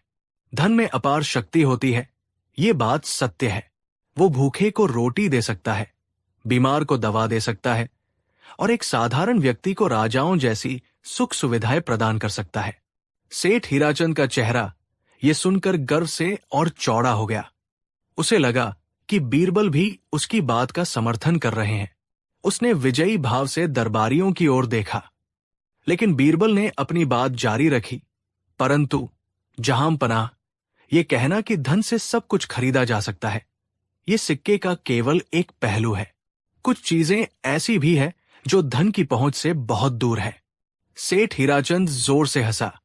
उसकी हंसी में अहंकार और उपहास का मिश्रण था। हा हा हा, मुआफी चाहूंगा मंत्री जी, पर आपकी बातें किताबी लगती है। आप मुझे कोई एक ऐसी चीज बता दीजिए जिसे मेरे सोने चांदी के सिक्के न खरीद सके। आप नाम लीजिए, मैं कीमत लगाने को तैयार हूं। अब ये एक खुली चुनौती थी। पूरे दरबार की नजरें बीरबल पर टिक गई। ये केवल एक दार्शनिक बहस नहीं रह गई थी, बल्कि ये बीरबल की बुद्धि और सेठ हीराचंद के धन के बीच एक मुकाबला बन गया था। बीरबल की मुस्कान और गहरी हो गई। उन्होंने सेठ की आंखों में झांकते हुए कहा, सेठ जी, आप सच में कुछ ऐसा देखना चाहते हैं जो आपकी दौलत के साम्राज्य से बाहर हो? बिल्कुल, सेठ ने अपनी छाती चौड़ी करते हुए कहा। मैं तो कहता हूं, आप कुछ ऐसा सामने लाइए जो इस भरे दरबार में बैठे हर व्यक्ति को, चाहे वो सम्राट हो या सिपाही, सबको एक पल में खामोश कर दे। अगर आपके पास ऐसी कोई चीज है तो मैं अपना आधा धन सल्तनत के खजाने में दान कर दूंगा। और अगर आप ऐसा नहीं कर पाए तो आपको मानना होगा कि इस दुनिया में धन ही सर्वशक्तिमान है। बादशाह अकबर को इस चुनौती में मजा आने लगा। उन्होंने कहा, ठीक है बीरबल, हमें तुम्हारी काबिलियत पर पूरा भरोसा है। तुम सेठ हीराचंद की चुनौती स्वीकार करो। बीरबल ने सिर झुकाया और कहा, मुझे ये चुनौती स्वीकार है जहांपनाह, पर मुझे अपनी बात साबित करने के लिए एक चीज की आवश्यकता है और 24 घंटे का समय चाहिए। कैसी चीज? सेठ ने उत्सुकता से पूछा। क्या कोई दुर्लभ मणि चाहिए या किसी सुदूर देश का कोई नायाब तोहफा?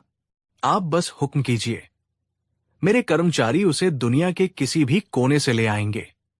बीरबल मुस्कुराए, नहीं सेठ जी, मुझे ऐसी किसी कीमती चीज की आवश्यकता नहीं है। मुझे जो चाहिए वो हर जगह मौजूद है, आपके महल के बाहर भी और मेरे घर के बाहर भी। मुझे बस थोड़ी मोहलत चाहिए ताकि मैं अपनी बात को सही ढंग से प्रस्तुत कर सकूं। बादशाह ने अनुमति दे दी। ठीक है बीरबल, तुम्हें कल इसी समय तक का वक्त दिया जाता है।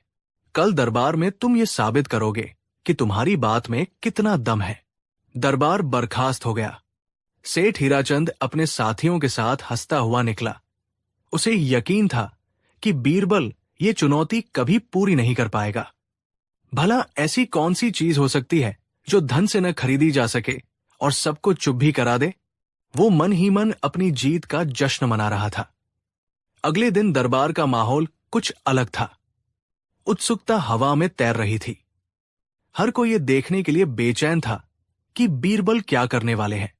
सेठ हीराचंद समय से पहले ही अपने स्थान पर आकर बैठ गया था। उसके चेहरे पर आत्मविश्वास की चमक थी।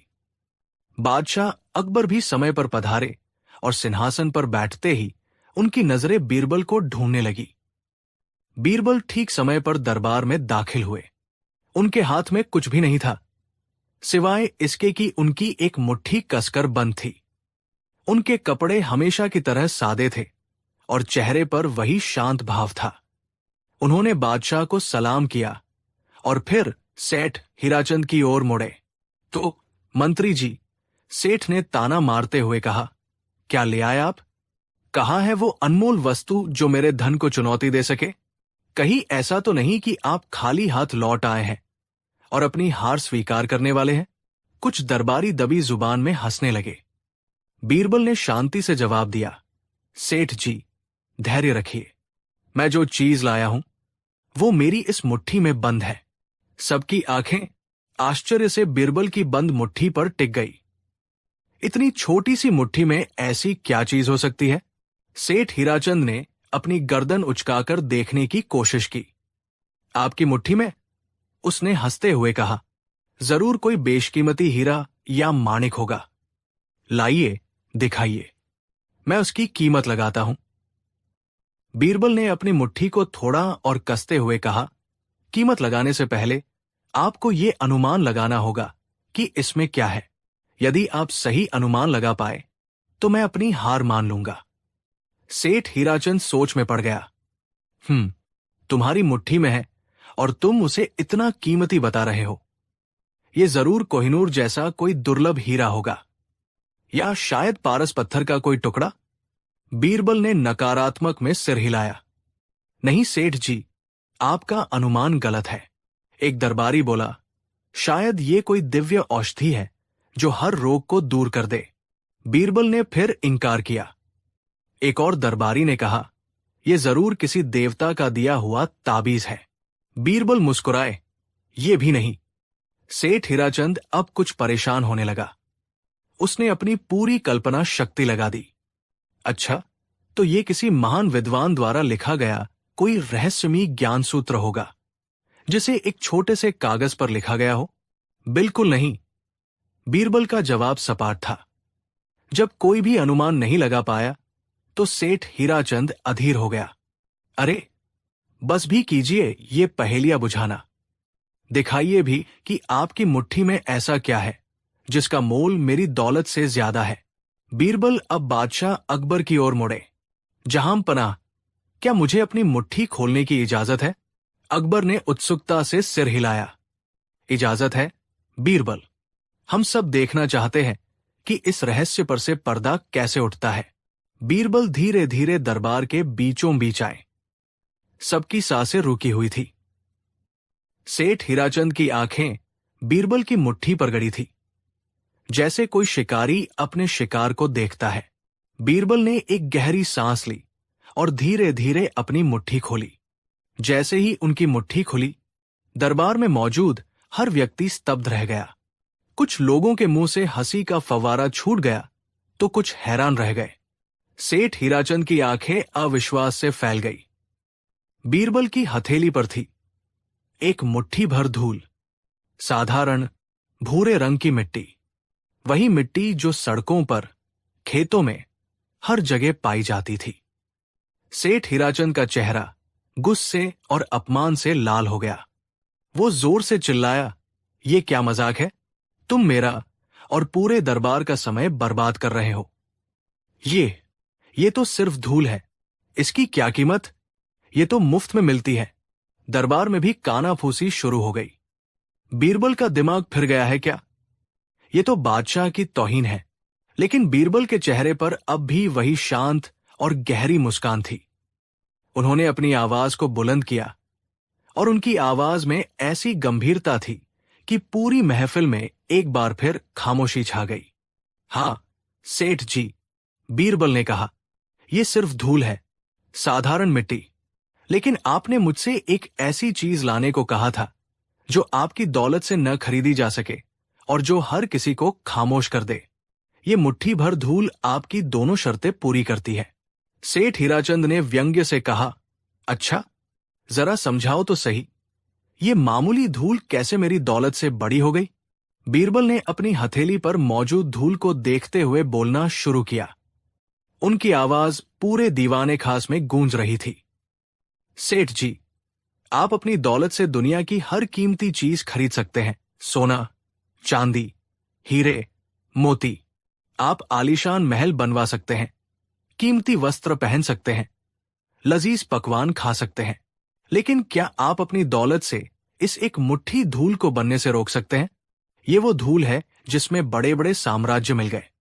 सिकंदर जैसे विश्व विजेता जिन्होंने आधी दुनिया जीत ली थी, अंत में इसी धूल में जा मिले। बड़े बड़े शहंशाह जिनके एक इशारे पर लाखों सिर झुक जाते थे, आज इसी धूल का हिस्सा है। उन्होंने एक पल का विराम लिया और उनकी नजरें हर एक दरबारी के चेहरे से गुजरी। ये धूल हमें हमारी असलियत याद दिलाती है सेठ जी। हम कितने भी अमीर हो जाएं, कितने भी शक्तिशाली बन जाए, हमारा शरीर इसी मिट्टी से बना है और अंत में इसी मिट्टी में मिल जाना है। क्या आपका सोना आपको इस अंतिम सत्य से बचा सकता है? क्या आपके हीरे मोती मौत के फरिश्ते को रिश्वत दे सकते हैं? दरबार में अब पिन ड्रॉप सन्नाटा था।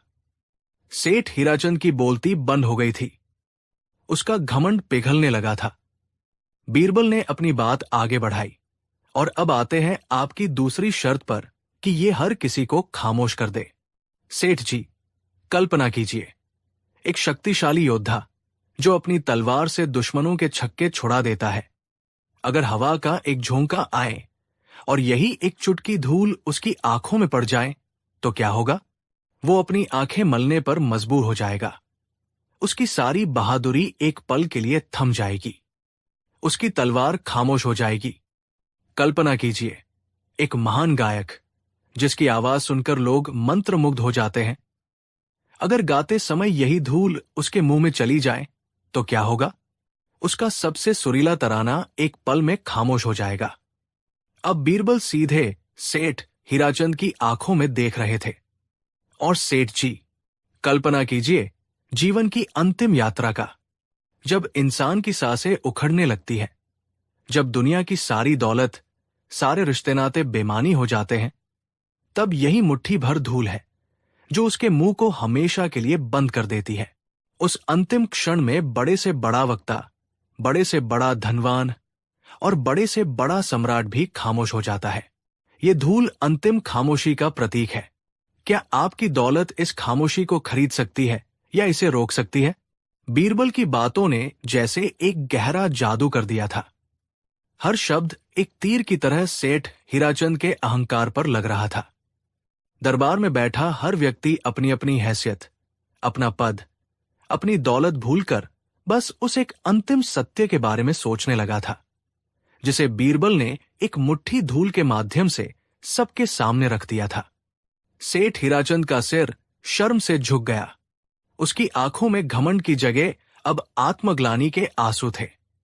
वो धीरे धीरे अपनी जगह से उठा, बीरबल के पास आया और उनके सामने हाथ जोड़कर खड़ा हो गया। मंत्री जी, उसकी आवाज कांप रही थी, मुझे क्षमा कर दीजिए। मैं धन के नशे में अंधा हो गया था। आज आपने मेरी आंखें खोल दी। आपने मुझे दौलत की चमक नहीं, बल्कि जीवन का सत्य दिखाया है। मैं अपनी चुनौती हार गया। मैं अपना आधा धन, जैसा कि मैंने वादा किया था, सल्तनत के खजाने में जमा कराऊंगा। बीरबल ने उसे उठाया और गले से लगा लिया। सेठ जी, मेरा उद्देश्य आपको शर्मिंदा करना नहीं, बल्कि आपको एक बड़े सत्य से परिचित कराना था। धन बुरा नहीं है, पर धन का अहंकार इंसान को अंधा बना देता है। अब बादशाह अकबर अपने सिंहासन से उठे। उनके चेहरे पर गहरी संतुष्टि और अपने प्रिय बीरबल के लिए असीम गर्व का भाव था। उन्होंने जोर से तालियां बजाई और उनके साथ ही पूरा दरबार तालियों की गड़गड़ाहट से गूंज उठा। शाबाश बीरबल, शाबाश। अकबर ने कहा, आज तुमने एक बार फिर साबित कर दिया कि सच्ची दौलत सोने चांदी में नहीं, बल्कि बुद्धि और विवेक में होती है। तुमने एक मुट्ठी भर धूल से हमें जो सबक सिखाया है, उसे ये दरबार और आने वाली पीढ़ियां हमेशा याद रखेंगी। तुमने धन के घमंड को नहीं, बल्कि हम सबको जीवन के सबसे बड़े सच का आईना दिखाया है। उस दिन के बाद सेठ हीराचंद पूरी तरह बदल गया। उसने अपनी दौलत का उपयोग गरीबों और जरूरतमंदों की मदद के लिए करना शुरू कर दिया। और अकबर बीरबल के किस्सों में यह कहानी हमेशा के लिए अमर हो गई। वो कहानी जब बीरबल ने सिर्फ एक मुट्ठी भर धूल से एक महाधनी सेठ के घमंड को ही नहीं, बल्कि पूरे दरबार को उस परम सत्य के सामने खामोश कर दिया था, जिसके आगे दुनिया की हर दौलत और हर ताकत छोटी पड़ जाती है। कहानी 7। मुगलिया सल्तनत का सूरज उस दौर में अपने चरम पर था। शहंशाह जलालुद्दीन मोहम्मद अकबर का परचम काबुल से लेकर बंगाल तक लहराता था, और उनकी हुकूमत की नींव थी उनका न्याय और उनके नवरत्न।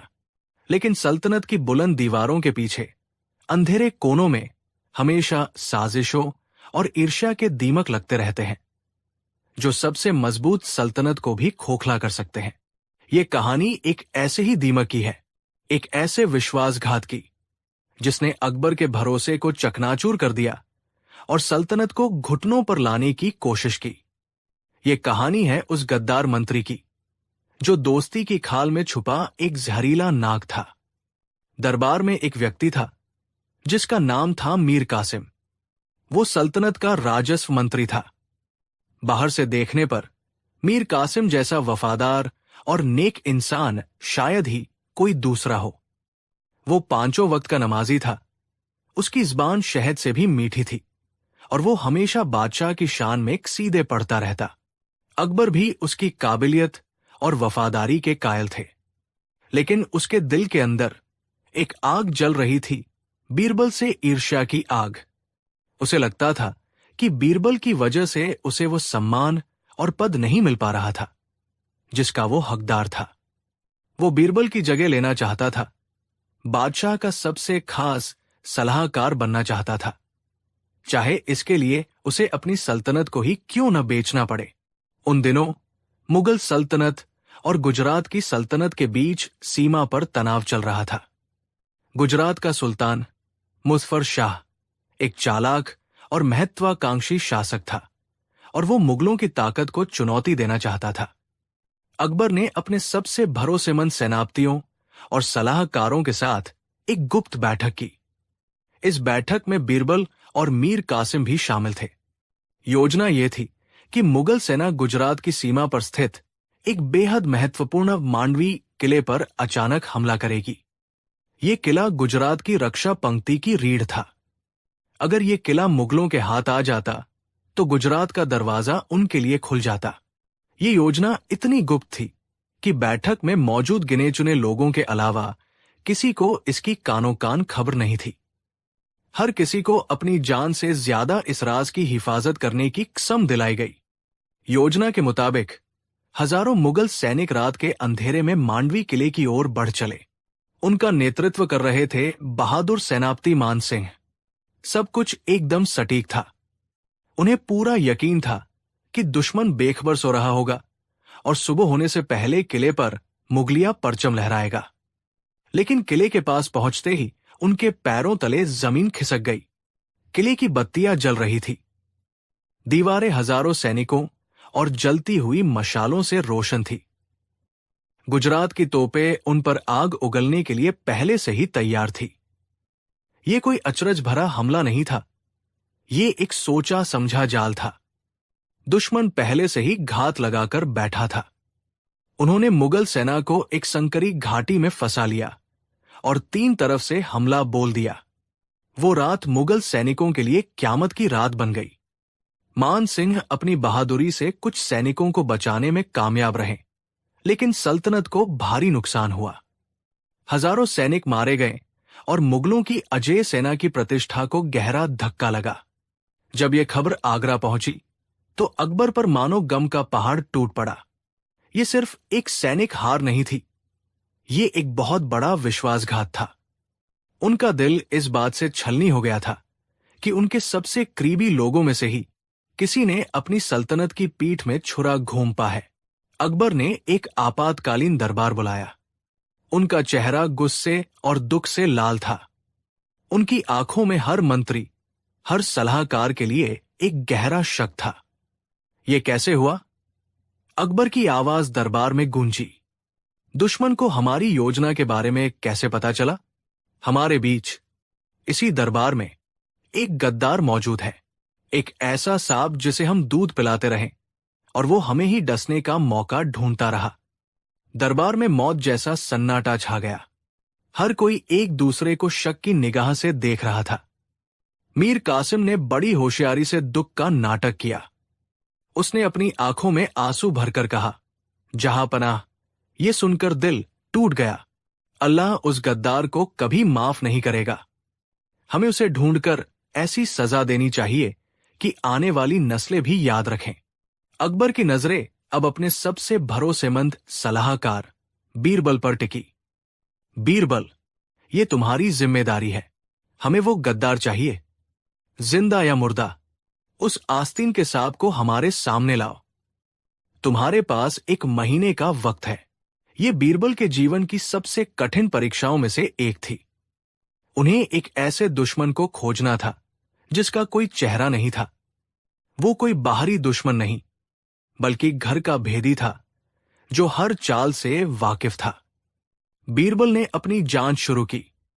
उन्होंने उस गुप्त बैठक में शामिल सभी लोगों पर नजर रखनी शुरू कर दी। उन्होंने उनके नौकरों से, उनके पहरेदारों से, सबसे पूछताछ की, लेकिन हर कोई पाक साफ लग रहा था। कोई सुराग नहीं था, कोई गवाह नहीं था। मीर कासिम बहुत चालाक था। वो अपनी जिंदगी ऐसे जी रहा था जैसे कुछ हुआ ही ना हो। वो पहले से भी ज्यादा वफादारी का दिखावा कर रहा था, ताकि किसी को उस पर रत्ती भर भी शक न हो। दिन हफ्तों में बदलने लगे। बीरबल पर दबाव बढ़ता जा रहा था। दरबार में उनके दुश्मन कानाफूसी करने लगे थे कि बीरबल इस बार नाकाम हो जाएंगे। एक शाम बीरबल अपने कक्ष में टहल रहे थे। उनका दिमाग हजारों विचारों से भरा हुआ था। वो सोच रहे थे कि गद्दार आखिर चाहता क्या है? पैसा, शोहरत, पद, और उसने खबर भेजी कैसे होगी? कबूतर से, किसी घुड़सवार से? हर रास्ता एक बंद गली में जाकर खत्म हो रहा था। तभी उनकी नजर अपने बगीचे में लगे गुलाब के पौधों पर पड़ी। उन्होंने देखा कि माली हर पौधे को अलग अलग तरह का खाद और पानी दे रहा था, किसी को ज्यादा, किसी को कम। बीरबल ने माली से पूछा, तुम ऐसा क्यों करते हो? सबको एक जैसा पानी क्यों नहीं देते? माली ने जवाब दिया, हुजूर, हर पौधे की जरूरत अलग होती है। अगर हमें यह जानना है कि किस पौधे को कौन सी बीमारी है, तो हमें हर एक पर अलग अलग तरीका आजमाना पड़ता है, तभी असली जड़ का पता चलता है। माली की यह साधारण सी बात बीरबल के दिमाग में बिजली की तरह कौंध थी। उन्हें अपना रास्ता मिल गया था। गद्दार को पकड़ने के लिए उन्हें उसे फिर से गलती करने का एक मौका देना होगा। उन्हें एक ऐसा जाल बिछाना होगा जिसमें सिर्फ और सिर्फ गद्दार ही फंस सके। अगली सुबह बीरबल सीधे शहंशाह अकबर के पास पहुंचे और उन्हें अपनी योजना बताई। योजना सुनकर अकबर हैरान रह गए, लेकिन उन्हें बीरबल पर पूरा भरोसा था। कुछ दिनों बाद अकबर ने फिर से एक अति गुप्त बैठक बुलाई। इस बार उन्होंने सिर्फ 4 सबसे वरिष्ठ मंत्रियों को बुलाया, सेनापति मान सिंह, वित्त मंत्री टोडरमल, मीर कासिम और बीरबल। अकबर ने एक गंभीर चेहरा बनाकर कहा, मांडवी में जो हुआ हम उसे भूले नहीं हैं, लेकिन अब हम दुश्मन को उसी की भाषा में जवाब देंगे। हमने एक नई योजना बनाई है। इस बार हम गुजरात की राजधानी अहमदाबाद पर सीधा हमला करेंगे। हमारी सेना एक नए गुप्त रास्ते से जाएगी, जिसके बारे में किसी को नहीं पता। अकबर ने एक नक्शा मेज पर फैलाया, लेकिन पिछली बार की गलती से सबक लेते हुए इस बार योजना का सबसे महत्वपूर्ण हिस्सा सिर्फ एक ही व्यक्ति को पता होगा। हम आप चारों को योजना के अलग अलग हिस्से सौंपेंगे। ये बीरबल के जाल का सबसे अहम हिस्सा था। अकबर ने 4 बंद लिफाफे निकाले। उन्होंने कहा, इन चारों लिफाफों में योजना का अलग अलग हिस्सा है। आप सब इसे पढ़ेंगे और फिर इसे जला देंगे। ये राज आपके साथ आपकी कब्र में जाना चाहिए। उन्होंने पहला लिफाफा मान सिंह को दिया और कहा, इसमें हमले की तारीख है। दूसरा लिफाफा टोडरमल को दिया और कहा, इसमें उस गुप्त रास्ते का ब्यौरा है जहां से सेना जाएगी। तीसरा लिफाफा मीर कासिम को दिया और कहा, इसमें यह लिखा है कि हमारी सेना के पास कितने सैनिक और कौन कौन से हथियार होंगे। और आखिरी लिफाफा बीरबल को देते हुए कहा, और इसमें हमले का सटीक समय लिखा है। लेकिन यहां एक बहुत बड़ा राज छिपा था। असल में हमले की असली योजना सिर्फ अकबर और बीरबल जानते थे। उन चारों लिफाफों में जो जानकारी थी वो पूरी तरह से झूठी थी, और हर लिफाफे में एक ही बात लिखी थी, बस एक छोटे से बदलाव के साथ। हर लिफाफे में लिखा था, हम अहमदाबाद पर हमला करेंगे, लेकिन मान सिंह के लिफाफे में लिखा था, हमला उत्तरी दरवाजे से होगा। टोडरमल के लिफाफे में लिखा था, हमला दक्षिणी दरवाजे से होगा। मीर कासिम के लिफाफे में लिखा था, हमला पूर्वी दरवाजे से होगा। और बीरबल के लिफाफे में लिखा था, हमला पश्चिमी दरवाजे से होगा। ये एक ऐसा अचूक जाल था कि अगर दुश्मन तक कोई भी खबर पहुंची तो ये साफ हो जाता कि वो खबर किसने पहुंचाई है। बैठक खत्म हुई। चारों मंत्री अपनी अपनी जानकारी लेकर चले गए। मीर कासिम के दिल में लड्डू फूट रहे थे। उसे लगा कि एक बार फिर उसे अपनी वफादारी साबित करने का और बीरबल को नीचा दिखाने का मौका मिल गया है। उसी रात उसने चुपके से अपने सबसे भरोसेमंद दूत के जरिए एक संदेश गुजरात के सुल्तान को भिजवाया, तैयार रहो। मुगल अहमदाबाद पर हमला करने वाले हैं। वो पूर्वी दरवाजे से आएंगे। उनके पास इतने सैनिक और इतने हथियार हैं। अब शुरू हुआ इंतजार का खेल। बीरबल ने अपने सबसे तेज जासूसों को गुजरात की सीमा पर भेज दिया था।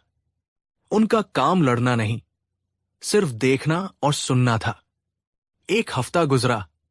दरबार में सब कुछ सामान्य था, लेकिन बीरबल की आंखें हर पल मीर कासिम पर थी। और फिर वो खबर आई जिसका बीरबल को इंतजार था। उनका जासूस आधी रात को हाफता हुआ उनके पास पहुंचा। हुजूर, गुजरात में बड़ी हलचल है। सुल्तान मुजफ्फर शाह ने अपनी आधी से ज्यादा सेना को अहमदाबाद के पूर्वी दरवाजे पर तैनात कर दिया है। वो लोग वहां एक बहुत बड़ा जाल बिछा रहे हैं और मुगल सेना का इंतजार कर रहे हैं। सबूत मिल चुका था। जाल में मछली फंस चुकी थी। अगले दिन दरबार लगा। अकबर सिंहासन पर बैठे। उनका चेहरा पत्थर की तरह भावहीन था। उन्होंने उन चारों मंत्रियों को अपने सामने बुलाया।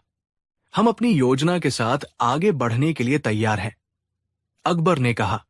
लेकिन उससे पहले हम ये जानना चाहते हैं कि क्या आप सबने अपने राज को सीने में दफन रखा है? मान सिंह, टोडरमल और बीरबल ने अपनी वफादारी की कसम खाई।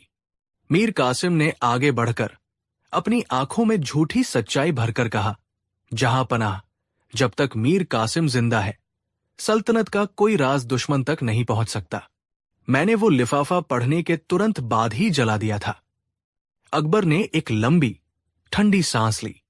अच्छा, तो फिर कोई हमें यह समझाए कि गुजरात के सुल्तान को यह सपना कैसे आ गया कि वो अपनी सारी ताकत अहमदाबाद के पूर्वी दरवाजे पर इकट्ठा कर ले। ये सुनते ही मीर कासिम के पैरों तले जमीन खिसक गई। उसका चेहरा सफेद पड़ गया। उसे समझ आ गया कि वो फंस चुका है। बीरबल आगे आए और उन्होंने पूरी योजना का खुलासा किया। उन्होंने बताया कि कैसे हर लिफाफे में एक अलग दरवाजे का जिक्र था। जैसे ही बीरबल ने पूर्वी दरवाजे का नाम लिया, मीर कासिम जमीन पर गिर पड़ा और बादशाह के पैरों में पड़कर अपनी जान की भीख मांगने लगा। उसका नकाब उतर चुका था। उसका असली घिनौना चेहरा सबके सामने था। उसने कबूल किया कि उसने ही मांडवी हमले की खबर भी लीक की थी। गुजरात के सुल्तान ने उसे बीरबल की जगह सल्तनत का वजीर आजम बनाने का लालच दिया था। अकबर का दिल भरोसे के टूटने से छलनी था, लेकिन एक बादशाह का दिल सख्त होना जरूरी है। उन्होंने न्याय किया। मीर कासिम को सल्तनत से गद्दारी के जुर्म में ग्वालियर के किले में जिंदा चुनवा देने का हुक्म दिया गया। उस दिन दरबार ने एक बार फिर बीरबल की बुद्धिमानी का लोहा माना। उन्होंने सिर्फ एक गद्दार को नहीं पकड़ा था, बल्कि पूरी सल्तनत को एक बहुत बड़े खतरे से बचाया था। ये कहानी हमें सिखाती है कि सल्तनत की असली ताकत उसकी सेना या उसके खजानों में नहीं होती, बल्कि उसके वफादार लोगों में होती है। और ईर्ष्या एक ऐसी आग है जो इंसान से देशद्रोह जैसा घिनौना पाप भी करवा सकती है। लेकिन जब तक बीरबल जैसी बुद्धिमानी और अकबर जैसा न्याय जिंदा है, कोई भी विश्वासघात सल्तनत की नींव को हिला